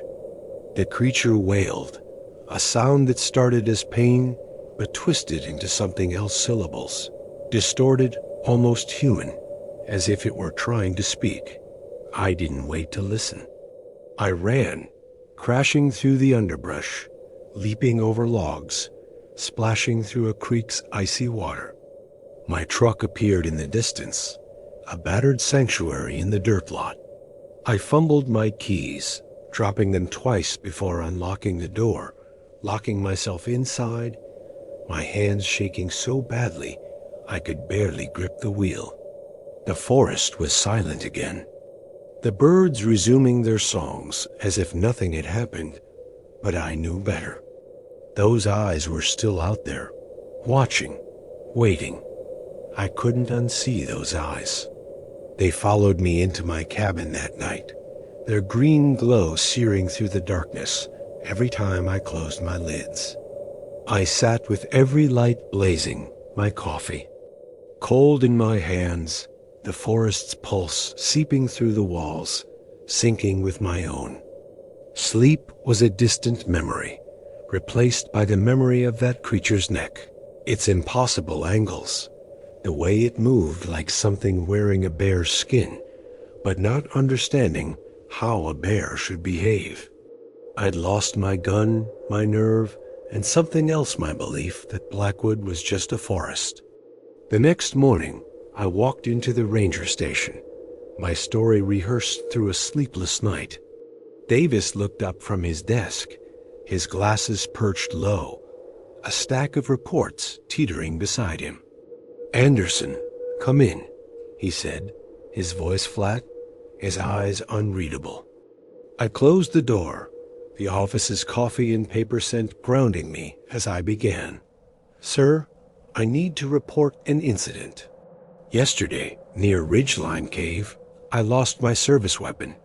Davis's expression hardened, his glasses removed with deliberate care. "You lost your Glock? Where, exactly?" I swallowed, the words heavy. "Near Ridgeline Cave, sir." I heard unusual sounds scratching, clicking. Thought it might be an injured animal. The gate had a gap. I slipped through. "Tell him." I hesitated, then pressed on. Inside, I found tracks. Not bear, not anything I've seen. 5 toes, hand-like. And what I saw, it wasn't a bear. It was bear-sized, but the neck was too long, the head too small. Its eyes glowed green, sir, and it charged me. Davis leaned back, his chair creaking, his face a mask of skepticism. A disoriented bear, Anderson. Malnourished, maybe. Caves play tricks with light. I shook my head, my voice rising despite myself. "With respect, sir, I know bears. This was something else." The way it moved unnatural. Davis's eyes narrowed, his pen tapping the desk. 20 years here, Anderson. Never seen anything science can't explain. We deal in facts, not feelings. You trespassed in a restricted area, off-duty. You're lucky it was just your gun. He denied my request to retrieve the weapon, citing new geological surveys and an expanded restricted zone. I left his office, the creature's wail echoing in my mind, its talons scraping the gate's bars. That night, the nightmares began. Dark tunnels, green eyes, a presence that knew my name. I'd wake gasping, my sheets soaked, checking closets like a child afraid of monsters. Sleep became a battlefield, each night a losing fight against those eyes. A week later, I requested a transfer to Pinewood Loop, claiming I wanted more visitor contact. Wilson slid the schedule across the breakroom table, her eyes searching mine. "You seem different lately," she said, her voice soft but probing. Just tired, I lied, staring at my coffee, knowing she saw through me. Feel the weight. Blackwood had changed me, carved something out of me and replaced it with fear. The circle of ferns, the tracks, the creature, they weren't anomalies. They were pieces of a puzzle I was only beginning to see. A truth the forest guarded with teeth and claws. Davis's dismissal, his refusal to listen, only deepened my resolve. I couldn't walk away, not now. Not when those eyes were still out there, watching, learning, waiting for me to step back into their domain. In the dead of night, I woke to find my notebook open on the floor, its pages scrawled with words I didn't write. "We see you, Mark Anderson." The cabin's single bulb flickered, casting jagged shadows across the walls, each one twisting like a figure, waiting to step forward. I was 6 months past the horror of Ridgeline Cave, but Blackwood National Park hadn't let me go. Its pulse throbbed through the floorboards, syncing with my racing heart, a reminder that the forest wasn't done with me. I was a ranger, trained to read the land, but now the land was reading me, its secrets clawing at the edges of my mind. I slammed the notebook shut, my hands trembling, and vowed to bury the fear. But fear, I'd learned, doesn't stay buried in these woods. The nightmares had started after the cave-dark tunnels, a presence that knew my name, but they'd grown worse, more vivid, as if something was slipping into my dreams to watch me squirm. I couldn't patrol the northern sector anymore. The memory of what I'd seen, there was a weight I couldn't carry. A week of sleepless nights pushed me to request a transfer to Pinewood Loop, a bustling area filled with families and campfires, far from the cave's shadow. More visitor. Interaction, I told Ranger Wilson, my voice thin, unconvincing. She slid the new schedule across the break room table, her eyes lingering on mine. "You seem different, Anderson," she said, her tone soft but piercing.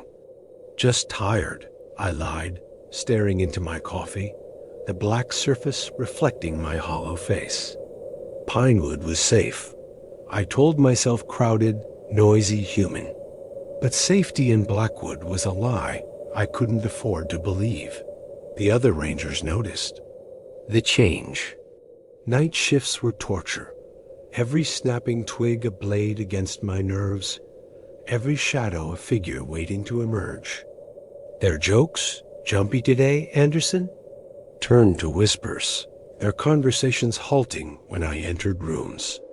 3 weeks after the cave, Chief Ranger Davis summoned me to his office, his desk buried under incident reports, his eyes cold. As slate, "Park administration has concerns," he said, his voice flat. "Erratic behavior, extra flashlights. Daylight shifts only. You're jumping at noises during briefings." I kept my face neutral, my hands clasped to hide their trembling. "I'm fine, sir." He slid a card across the desk. "Dr. Simmons, 9 a.m., psychological evaluation. Mandatory before you continue fieldwork." I nodded, the card's edges sharp against my fingers, and left without a word. Dr. Simmons's office smelled of vanilla and old books, its walls lined with nature photos that felt like mockery serene. Lakes, untouched forests, nothing like the Blackwood I knew.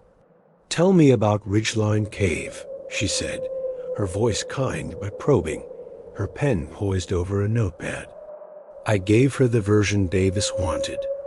Restricted area, possible bear. Dropped my weapon. "And this affects your sleep?" she asked, her eyes searching mine. I shifted in the too soft chair, the truth clawing at my throat, the creature, its impossible shape, the way it moved. But I'd seen Davis's reaction, his dismissal of anything that didn't fit his world. Got spooked in the dark, I said, forcing a shrug. Imagination ran wild. Too many hours. She didn't believe me, but she nodded, her pen scratching. The page. I'm clearing you for duty, but weekly sessions for the sleep issues. I agreed, knowing it was the price of keeping my badge, but normal was gone. Blackwood had taken a dig deeper. The library in town became my refuge, its history. Section a maze of dusty newspapers and journals where I hunted for answers. I told myself I was researching wildlife anomalies, but the truth was desperate. I needed to know if others had seen what I had. On my fourth visit, the elderly librarian, her glasses perched on a chain, leaned close. You're the ranger, right? Looking for something specific? Her voice was a whisper, her eyes gleaming with knowing. Local legends, I admitted. Strange encounters, old records. She returned with a box of leather-bound journals, their pages brittle with age. Settler accounts, 1880s, not cataloged yet. Most find them boring. I thanked her, my fingers trembling as I opened the first volume. Most entries were mundane crop yields, weather, but some stopped my breath. A trapper in 1883 wrote of his dog vanishing near a cave, returning days later with eyes all wrong, refusing food until it attacked his son. A settler in 1887 described his child meeting another Tommy in the woods, a boy who mimicked his words but didn't talk right. A missionary in 1891 recorded native warnings of forest mimics that wore stolen faces. I copied pages until my hand ached, each word a piece of a puzzle I couldn't share. The station already thought me unstable. This would bury me. He didn't blink. 6 months after the cave, I was marking a trail junction at Oak Meadow. The summer air thick with the scent of pine and wet earth. When I saw him, a boy, maybe 10, standing 20 yards away, half hidden by ferns. He was too still, his blue button-up shirt and khaki shorts pressed crisp, untouched by the mud that clung to my boots after yesterday's rain. The clearing was 4 miles from any campsite, a place hikers rarely reached, yet there he stood. A statue among the pines, his presence a violation of the forest's rhythm. My hand drifted to my holster, instinct screaming danger before my mind caught up. "Hey there, you okay?" I called, my voice steady despite the chill creeping up my spine. The boy's head turned, a mechanical pivot, his posture rigid as if strung by wires. His eyes met mine flat, unblinking, older than his face, like they belonged to something that had seen centuries pass. "I'm Eric," he said, his voice a hollow echo, devoid of warmth. "I'm hiking with my family." The words were right, but the delivery was wrong. Each syllable too precise, too rehearsed. My pulse quickened, the forest's hum fading to oppressive silence. "Hey, Eric," I said, forcing calm. "Where's your family right now?" His head tilted to track me as I stepped sideways, the motion jerky, like a clock's second hand. "Where's your family right now?" He repeated, mimicking my tone with eerie perfection. I scanned the trees for adults, finding nothing but shadows that seemed to lean closer, watching. "How long have you been out here?" I asked, my voice tighter now. "How long have you been out there?" He parroted, his expression unchanged, his eyes locked on mine with a predator's focus. I noticed his shoes' brown loafers, polished to a gleam, untouched by the mud that soaked everything else. His clothes didn't move in the breeze. No wrinkles, no sway, as if the air itself avoided him. "Are you lost?" I tried again. "Are you lost?" He echoed. I unclipped my canteen, offering it. "Thirsty? Want some water?" He stared at the bottle, his arms motionless. "Want some water?" he repeated, ignoring the canteen when I set it on the ground. My skin crawled, the forest silence now a weight, pressing against my chest. Listen to his voice. It wasn't a child's voice, not really. It was a mimicry, a copy of my own inflections, stripped of humanity. I stepped back, my radio crackling at my hip. "Dispatch, this is Anderson," I said, eyes never leaving him. "I'm at Oak Meadow, grid marker 7. Encountered a miner, approximately 10, separated from his family, requesting assistance." The response came. "Copy, Anderson. Wilson's in Sector 6, redirecting her. Ada 15 minutes. Eric's." Head tilted slightly. "Copy, Anderson," he said, his mouth forming the words with unnatural precision. I clipped the radio back, forcing a smile. "Let's wait for Ranger Wilson, okay? She'll help find your family. Let's wait for Ranger Wilson, okay?" He echoed, matching my rhythm, my tone, my lie. I sat on a fallen log, 10 feet away, keeping him in view. "So, Eric, do you like hiking?" His eyes followed me, unblinking. "So, Eric, do you like hiking?" The questions continued parents. Names, camping location, favorite games each met with perfect repetition. No pause, no thought. He never moved, never shifted his weight, never showed the fidgeting boredom of a child. The sunlight filtering through the canopy should have cast his shadow, but it didn't. The light bent around him, warping in ways that made my stomach churn. For 15 minutes, I talked to a boy who wasn't a boy, each word a test he passed with terrifying ease. The forest watched, its silence a partner in his performance, and I knew whatever stood before me wasn't lost. It was exactly where it wanted to be. He was gone. Wilson's radio crackled before I saw her emerge from the western trail, her boots crunching through the underbrush. Her eyes found the boy, and I watched her face shift from concern to unease, a mirror of my own. "This our lost kid?" she asked, her voice low as she approached. I nodded, standing. "Says his name's Eric. No last name. Just repeats everything I say." She studied him, her hand resting on her radio. "Hey, Eric, I'm Ranger Wilson. We're gonna help find your family, okay?" Eric's head pivoted to her. "I'm Ranger Wilson," he said, his voice now hers, soft but sharp. Wilson's eyebrows rose, but she kept her tone steady. "How long's he been doing that?" "Since I found him," I said, glancing at his pristine clothes. "Look at his shirt, his shoes. After yesterday's rain, that's impossible." Wilson nodded, her jaw tight.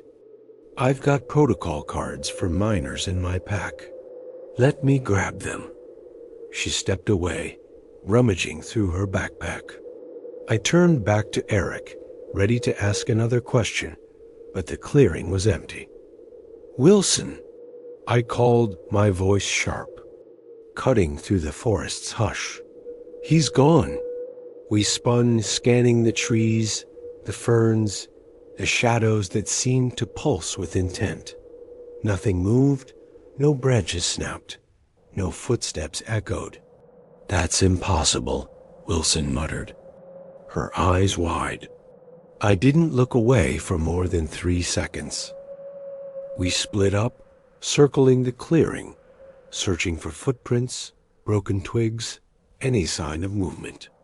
The ground where Eric had stood was pristine, untouched, as if he'd never been there. Look closer. Wilson's voice broke the silence. Anderson, over here. She stood at the clearing's edge, pointing to a patch of ferns. Half hidden was a backpack faded blue canvas, leather straps cracked with age. It hadn't been there minutes ago. I pulled on latex gloves, my hands unsteady, and lifted it. The fabric was stiff, heavy with a history it shouldn't have, its surface cold despite the summer heat. I opened the main compartment, revealing neatly folded clothes, a wool sweater, corduroy pants, a cap all children's sizes, styled like something from a 1950s catalog. These look vintage, Wilson said, peering over my shoulder. Not reproductions. At the bottom was a notebook, its leather cover crumbling, its pages filled with symbols that twisted like living things, reshaping themselves as I stared. They weren't words, not in any language I knew, but they pulled at my mind, demanding I understand. I closed the notebook, my fingers tingling, and handed it to Wilson. We need to expand the search, I said, my voice hollow. Get more. Rangers out here. Within an hour, 3 teams swept the area, combing trails, ravines, every hollow within a 5-mile radius. No footprints, no traces, no Eric. The forest was silent, its secrets locked tight, mocking our efforts. Wilson took the backpack to the station, her face pale, her usual confidence shaken. I stayed until dusk, searching, hoping, dreading what I might find. The clearing felt wrong, its air heavier, as if the ground itself was holding its breath. I remembered the missionary's journal, the warnings of mimics that wore faces not their own, and wondered if Eric had been one of them, a test, a performance, a warning of what Blackwood hid. I didn't tell Davis everything. The station was quiet that evening, the hum of fluorescent lights a poor shield against the weight in my chest. Davis sat behind his desk, the backpack sealed in an evidence bag. Its presence a silent accusation. No visitor passes for a family with a boy matching that description, he said, his voice clipped. No vehicles, no camping reservations, no Eric. I nodded, my throat dry. Checked missing persons? He tapped the bag. Nothing. Recent matches. But the clothes textile expert says authentic 1950s, not reproductions. The notebook symbols don't match any known language. His eyes bored into mine, hard, searching. What did you see out there, Anderson? I thought of Eric's unblinking eyes, his pristine clothes, the way he vanished like smoke. A boy who wasn't acting like a boy, I said, choosing my words carefully. He moved wrong, spoke wrong. It wasn't natural. Davis leaned back, his chair creaking, his face unreadable. The backpack goes into evidence. This incident's sealed, restricted access. I opened my mouth to argue, but he cut me off. No child disappearances reported. No evidence Eric's in danger. We document and monitor. I nodded, the dismissal a blade in my gut, and left his office, the station's walls closing in around. Feel the fear. That night, in my cabin, I checked the locks twice, the windows 3 times, convincing myself the tapping at the glass was just branches. But sleep brought no relief. I dreamed of Eric, his eyes following me through the forest, his voice echoing my own, each word a chain pulling me deeper into Blackwood's secrets. The fear wasn't that we hadn't found him. The fear was that we might find him again, or whatever wore his shape, watching, learning, waiting for its next performance. I woke gasping, the notebook's scrawled message burning in my mind. "We see you, Mark Anderson." Blackwood wasn't just a forest. It was a stage, and I was no longer just a ranger. I was prey. The forest whispered my name. 3 weeks after Eric vanished into Blackwood's shadows, my cabin felt like a trap, its wooden walls too fragile to hold back the night. I checked the locks obsessively, my fingers tracing the cold steel, convincing myself the faint tapping at the window was just pine branches swaying in the wind. But each time I closed my eyes, Eric's unblinking stare burned through the darkness, his pristine clothes mocking the muddy reality of the forest. Sleep was a lost cause, my nights fractured by dreams of empty eyes and voices that mimicked my own, each syllable a chain pulling me deeper into Blackwood's secrets. I hadn't slept more than 4 hours a night since, my mind a fraying tapestry, each thread snapping under the weight of what I'd seen. Blackwood National Park wasn't just a wilderness, it was a predator, its pulse throbbing through the floorboards. Sinking with my racing heart, I'd fled the northern sector's solitude, where the memory of ridgeline caves' horror still lingered, for Pinewood sector's crowded campgrounds. The laughter of families, the crackle of campfires. I thought they'd drown out the fear, but Blackwood's reach was relentless, its shadows curling into every corner of my life. That Tuesday morning, I sat in the ranger station, my coffee cooling in my hands, its bitter scent grounding me against the exhaustion. The radio crackled, shattering the quiet. "Anderson, code Adam at Pinewood, Site 42. 7-year-old female, Lily Mason, missing 90 minutes." My mug hit the table, coffee splashing like blood, my hands already reaching for my go-bag emergency blankets, first aid kit, water, protein bars. Code Adam was a ranger's worst call, a child lost in a forest that didn't forgive mistakes. Copy that. En route, ETA 8 minutes, I said, my voice steady despite the dread coiling in my gut. I ran to my truck, the gravel lot blurring, beneath my boots, and drove to Pinewood in 6 minutes, the engine's roar no match for the pounding in my chest. The campsite was a storm of activity, 3 ranger vehicles flashing red and blue, campers clustering at the edges, their whispers a low hum of fear. Ranger Wilson stood by her truck, her face taut as she directed junior rangers into search. "Teams. Anderson," she nodded, her voice clipped, her eyes scanning the chaos. "Lily Mason, 7, brown hair, green eyes, 45 pounds. Last seen in pink pajama pants, white unicorn t-shirt, no shoes." I grabbed a handheld GPS unit, my gaze sweeping the crowd, landing on a picnic table where a woman sat, her body racked with sobs, her hands clutching a worn stuffed rabbit. A tall man stood apart, speaking to Ranger Mitchell, his posture unnaturally rigid, his calm a violation of the moment's urgency. "Parents?" I asked. Wilson pointed. "Mother, Sarah. Father, Robert." He reported it, said Lily wandered off during breakfast while he packed their tent. Feel her despair. I approached Sarah Mason, crouching to meet her eyes, her face swollen, mascara streaking down her cheeks like black rivers. The rabbit in her hands was frayed, its button eyes staring blankly, a relic of a child's love. "Mrs. Mason, I'm Ranger Anderson.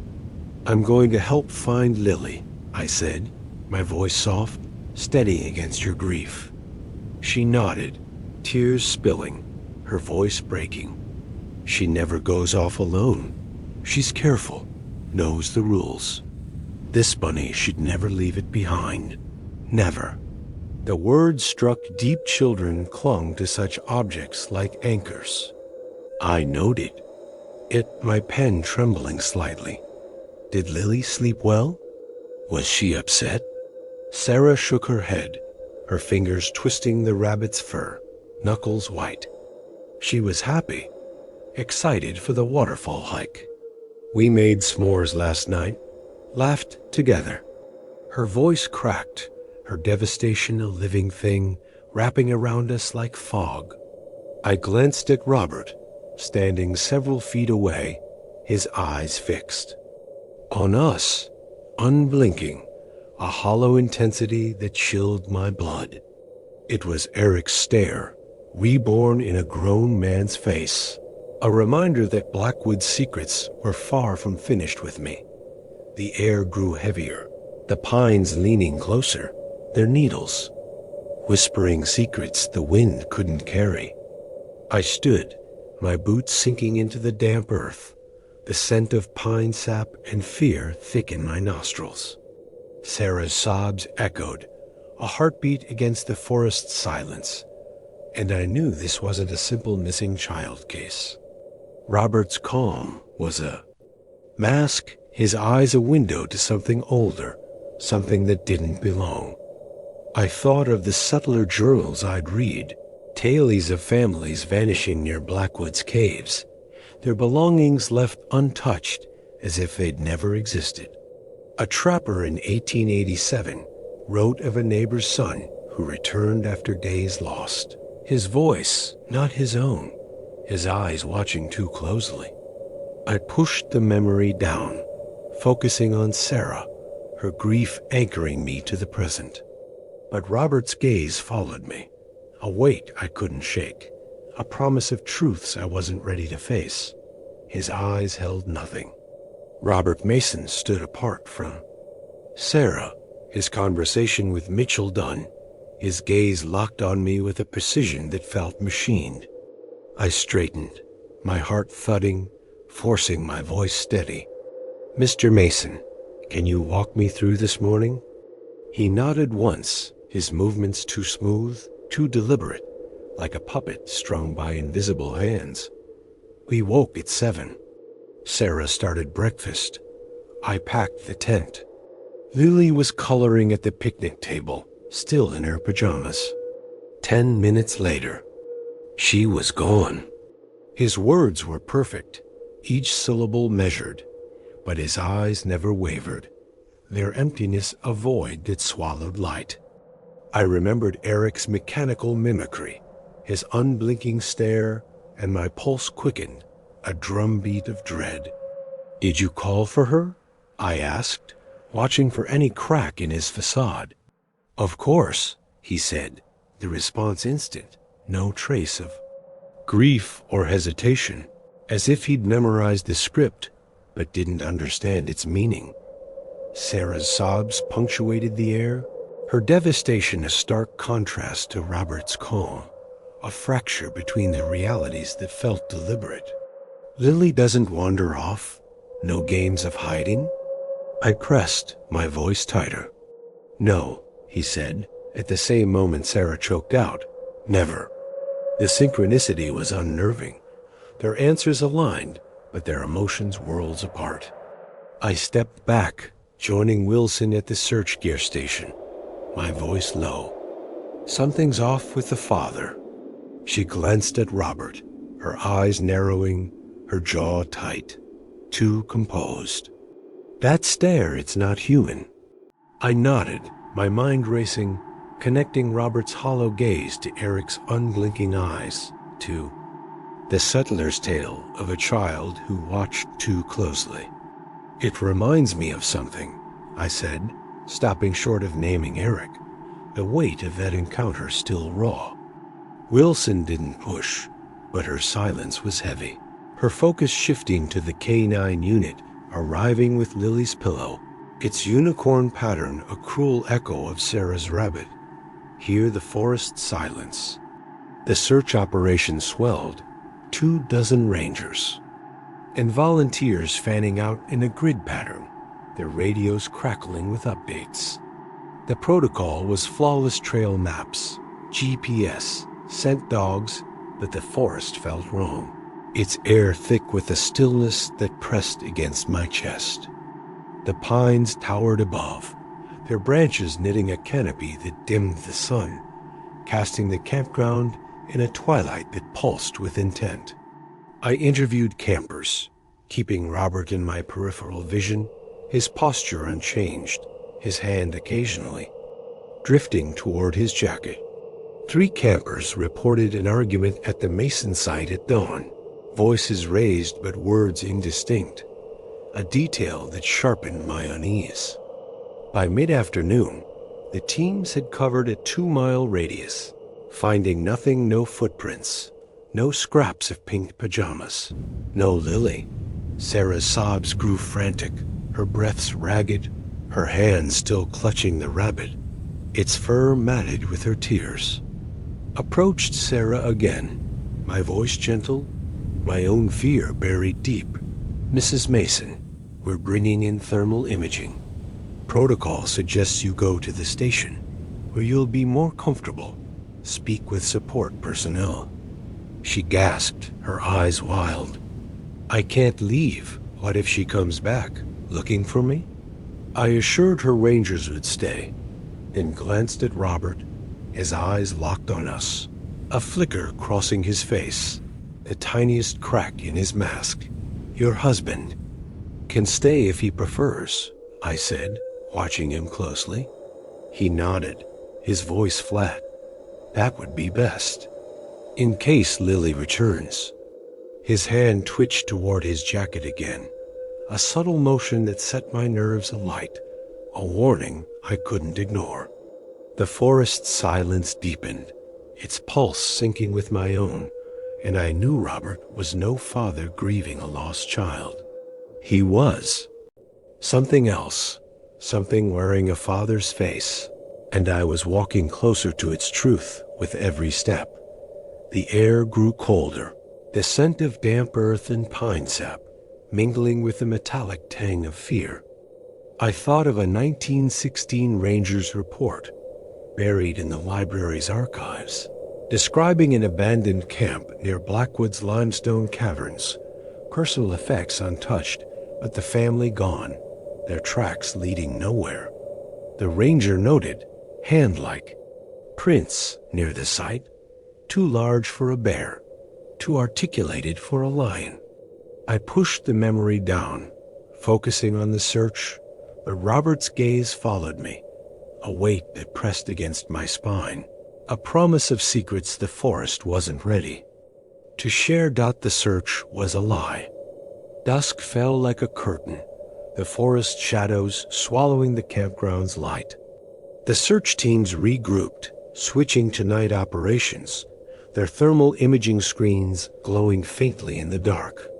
The K9 units had lost Lily's scent at a stream half a mile east. The waters rush a mocking barrier, its surface glinting like 1,000 eyes. I checked battery packs for night vision gear, my hand steadied despite the unease, coiling in my gut, a serpent tightening with each passing hour. Robert appeared beside me, silent as a specter, his presence a cold weight that raised the hairs on my neck. Ranger Anderson, he said, his voice unnervingly even. There's something I need to show you in the woods. I straightened, my skin prickling, the air heavy with the scent of pine and impending rain. What kind of something, Mr. Mason? I asked, my voice calm, my heart racing. Tracks, he said, his face still, his eyes unblinking. I found them earlier, but wasn't sure. They might be Lily's. Don't go. Every instinct screamed danger. His calm, his hidden hand, his hollow gaze. But if there was a chance, he knew where Lily was. I couldn't turn away.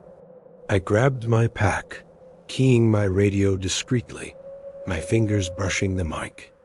Dispatch Anderson, heading east of Pinewood 42 with Robert Mason to check tracks. Maintaining contact. The response crackled through the static. Copy. Check in every 15 minutes. I unsnapped my holster, letting Robert see the motion, his eyes flicking to my Glock before returning to mine, a flicker of something amusement. Crossing. His face. Lead the way, Mr. Mason, I said, my voice steady, my boots sinking into the damp earth as I followed him into the forest. The search operation's sounds faded, the pines closing around us, their branches snagging my jacket, their needles whispering secrets I couldn't decipher.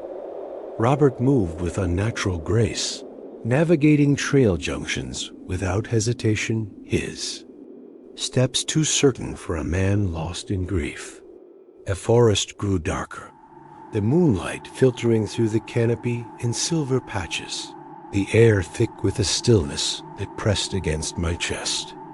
5 minutes in, I checked in with dispatch, my voice tight. How much farther?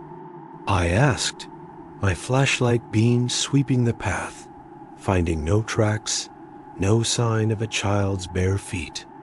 Just ahead, Robert said, not turning, his voice flat. A small clearing. The ground grew softer, my boots sinking deeper, the scent of wet earth and decay rising, mingling with the metallic tang of my own fear. I thought of 1891. Missionary's warning, scrawled in a journal. The forest takes faces, wears them like masks, learns to walk among us. I pushed the thought down, my hand resting on my holster. Robert's silhouette a dark shape against the moonlit trees. The trail curved around a boulder, opening into a clearing, the soil bare, untouched by any tracks. Robert stopped, turning to face me, his eyes hollow pools in the moonlight, his lips curving into a smile too wide, too still, like Eric's. This is where you found the tracks? I asked, my flashlight sweeping the ground, finding nothing but damp earth and pine needles.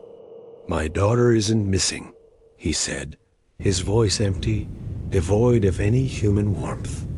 She was never here. None of us were. The words hung in. The air, a confession and a threat. And I knew then that Lily, Sarah, Robert, they were all part of Blackwood's deception, a performance I'd walked into blind. He wasn't human. Before I could react, Robert's hand emerged from his jacket, a hunting knife glinting in the moonlight, its blade a wicked curve of steel. He lunged, faster than any man should move, the knife plunging into my abdomen with a force that stole my breath. Pain erupted, a searing cold that radiated outward, my vision blurring as I stumbled back, my hand pressing the wound, blood warm and slick against my fingers. What? I gasped, my brain scrambling to process the betrayal. The forest silence, a mocking witness to my shock. Fight or die. I reached for my Glock, my arm trembling, but Robert struck again, the knife slashing across my forearm, a white-hot line of pain that sent my weapon skittering into the underbrush. I crashed into a tree, its bark rough against my back, the world spinning as shock sank its claws into me. Robert advanced, his movements jerky yet precise, like a predator that had studied human steps, but couldn't replicate their rhythm. You Rangers notice too much, he said, his voice warping, syllables twisting into something alien. Always watching, searching, recording. The others wanted to wait, but I said no. I dodged another swing, the blade grazing my jacket, pain searing my abdomen, blood soaking my shirt, disturbingly warm against my cooling skin. Others? I choked, my voice ragged, my hand fumbling for anything a rock, a branch to keep him talking, to buy time. We've been here before your kind named these woods, he said, circling me with unnatural patience, his eyes unblinking, glowing faintly green in the moonlight, the same sickly hue I'd seen in Reachline Cave. We learn, we watch, we become. The words were a confession, a revelation of Blackwood's oldest secret. And I knew Robert wasn't a man, but a mask, worn by something that had perfected its disguise. My fingers closed around a jagged stone, but it was useless against his speed. He lunged again, a knife aimed at my chest, and I threw myself sideways, pain exploding through my wounds, my vision darkening at the edges. I scrambled to my feet, my hand finding my backup knife, a small blade tucked in my boot. I slashed wildly, catching Robert's arm, a shallow cut that drew no reaction, no flinch, only that too wide smile. "We've watched you, Mark Anderson," he said, my voice in his throat, a perfect mimicry that chilled my blood. "We know the trails, the caves, the places you hide." I lunged, driving the knife into his side, but he didn't falter, his strength inhuman, his eyes locked on mine. I stumbled back, my strength fading, my abdomen a furnace of pain, and reached for my radio, my fingers slick with blood.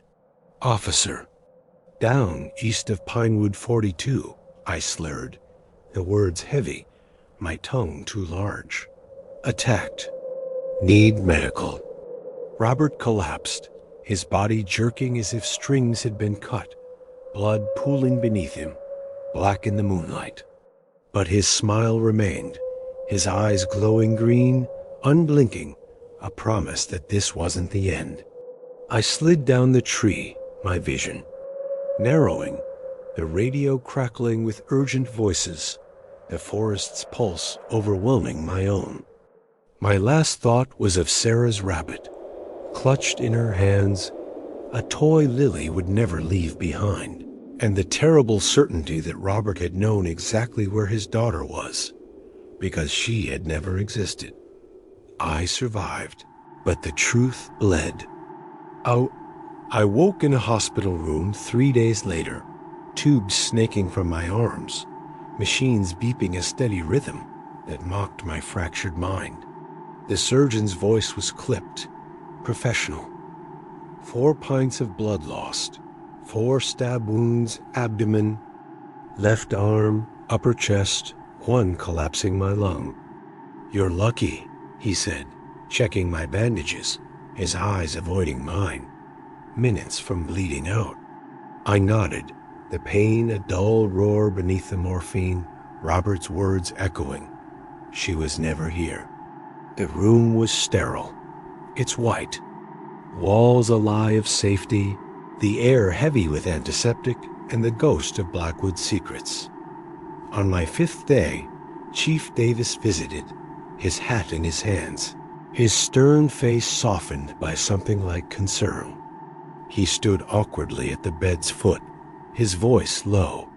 "We found Sarah Mason," he said, no preamble. "In their tent, dead hours before Robert reported Lily missing. Throat cut with the same knife he used on you." I nodded, unsurprised, the truth a weight I'd carried since the clearing. "And Lily?" I asked, my voice hoarse. Davis shook his head, his eyes distant. "No sign. Dogs, thermal imaging, helicopters, nothing. She was never there." I whispered Robert's words. "She was never here," and Davis frowned, his hand rubbing his face. "What?" he asked. "That's what he said before he attacked. His daughter wasn't missing. She was never here." Davis's silence was heavy, his gaze searching mine, looking for madness, perhaps, or truth. "None of this makes sense, Anderson," he said finally. Robert Mason had no history of violence, no mental illness. Neighbors, friends, they called them a normal family. Accountant, house in Seattle, regular people. I swallowed, my throat dry. DNA on him? Davis gave me a strange look. Standard procedure. Nothing unusual. No criminal record. No matches to unsolved cases. I wanted to tell him about Eric, about the cave, about the green-tinged eyes that haunted my dreams, but the words stuck, trapped by the knowledge of how they'd sound. "Get rest," Davis said, placing his hat back on, his voice firm. "We'll talk when you're recovered." He left, the door clicking shut, leaving me with the ceiling tiles and the weight of what I knew not see the lie. The doctors warned that trauma could blur dreams and memories, but I knew what I'd seen in Robert's eyes as he died, that same emptiness I'd seen in Eric, the same intelligence that had watched from Ridgeline Cave. Whatever these things were, they were learning to wear our faces, to walk among us, and they'd noticed me noticing them. I pressed the morphine button, welcoming the fog, but even in oblivion, Robert's voice followed, my voice, whispering, "We've been here before your kind named these woods." The hospital room felt like a stage, its walls too thin to keep. Out Blackwood's gaze, and I knew returning to the park meant stepping back into their territory, where more hollow-eyed figures waited, perfecting their masks. My sister Elaine's voice broke through days later, sharp with worry. "You need to eat, Mark," she said, setting toast beside the newspapers I'd spread across her dining table in Portland. I nodded, my fingers tracing a 1952 headline. "Fourth child missing as search continues." The article joined a pile of similar stories, each a piece of Blackwood's puzzle, laid out chronologically. "The doctor says you need strength," Elaine pressed, her eyes searching mine. I took a bite, the butter cold, congealing, my side aching, a reminder of the wounds that had nearly ended me 6 weeks ago. Physically, I was healing, the doctors calling my recovery remarkable. Mentally, I was unraveling, each night a battle against Robert's smile, his green-tinged eyes, his voice stealing mine. The past held the answers. Elaine's townhouse was my sanctuary, its spare bedroom a war room of Blackwood's secrets maps. Weather patterns, missing persons reports, all pinned to the walls.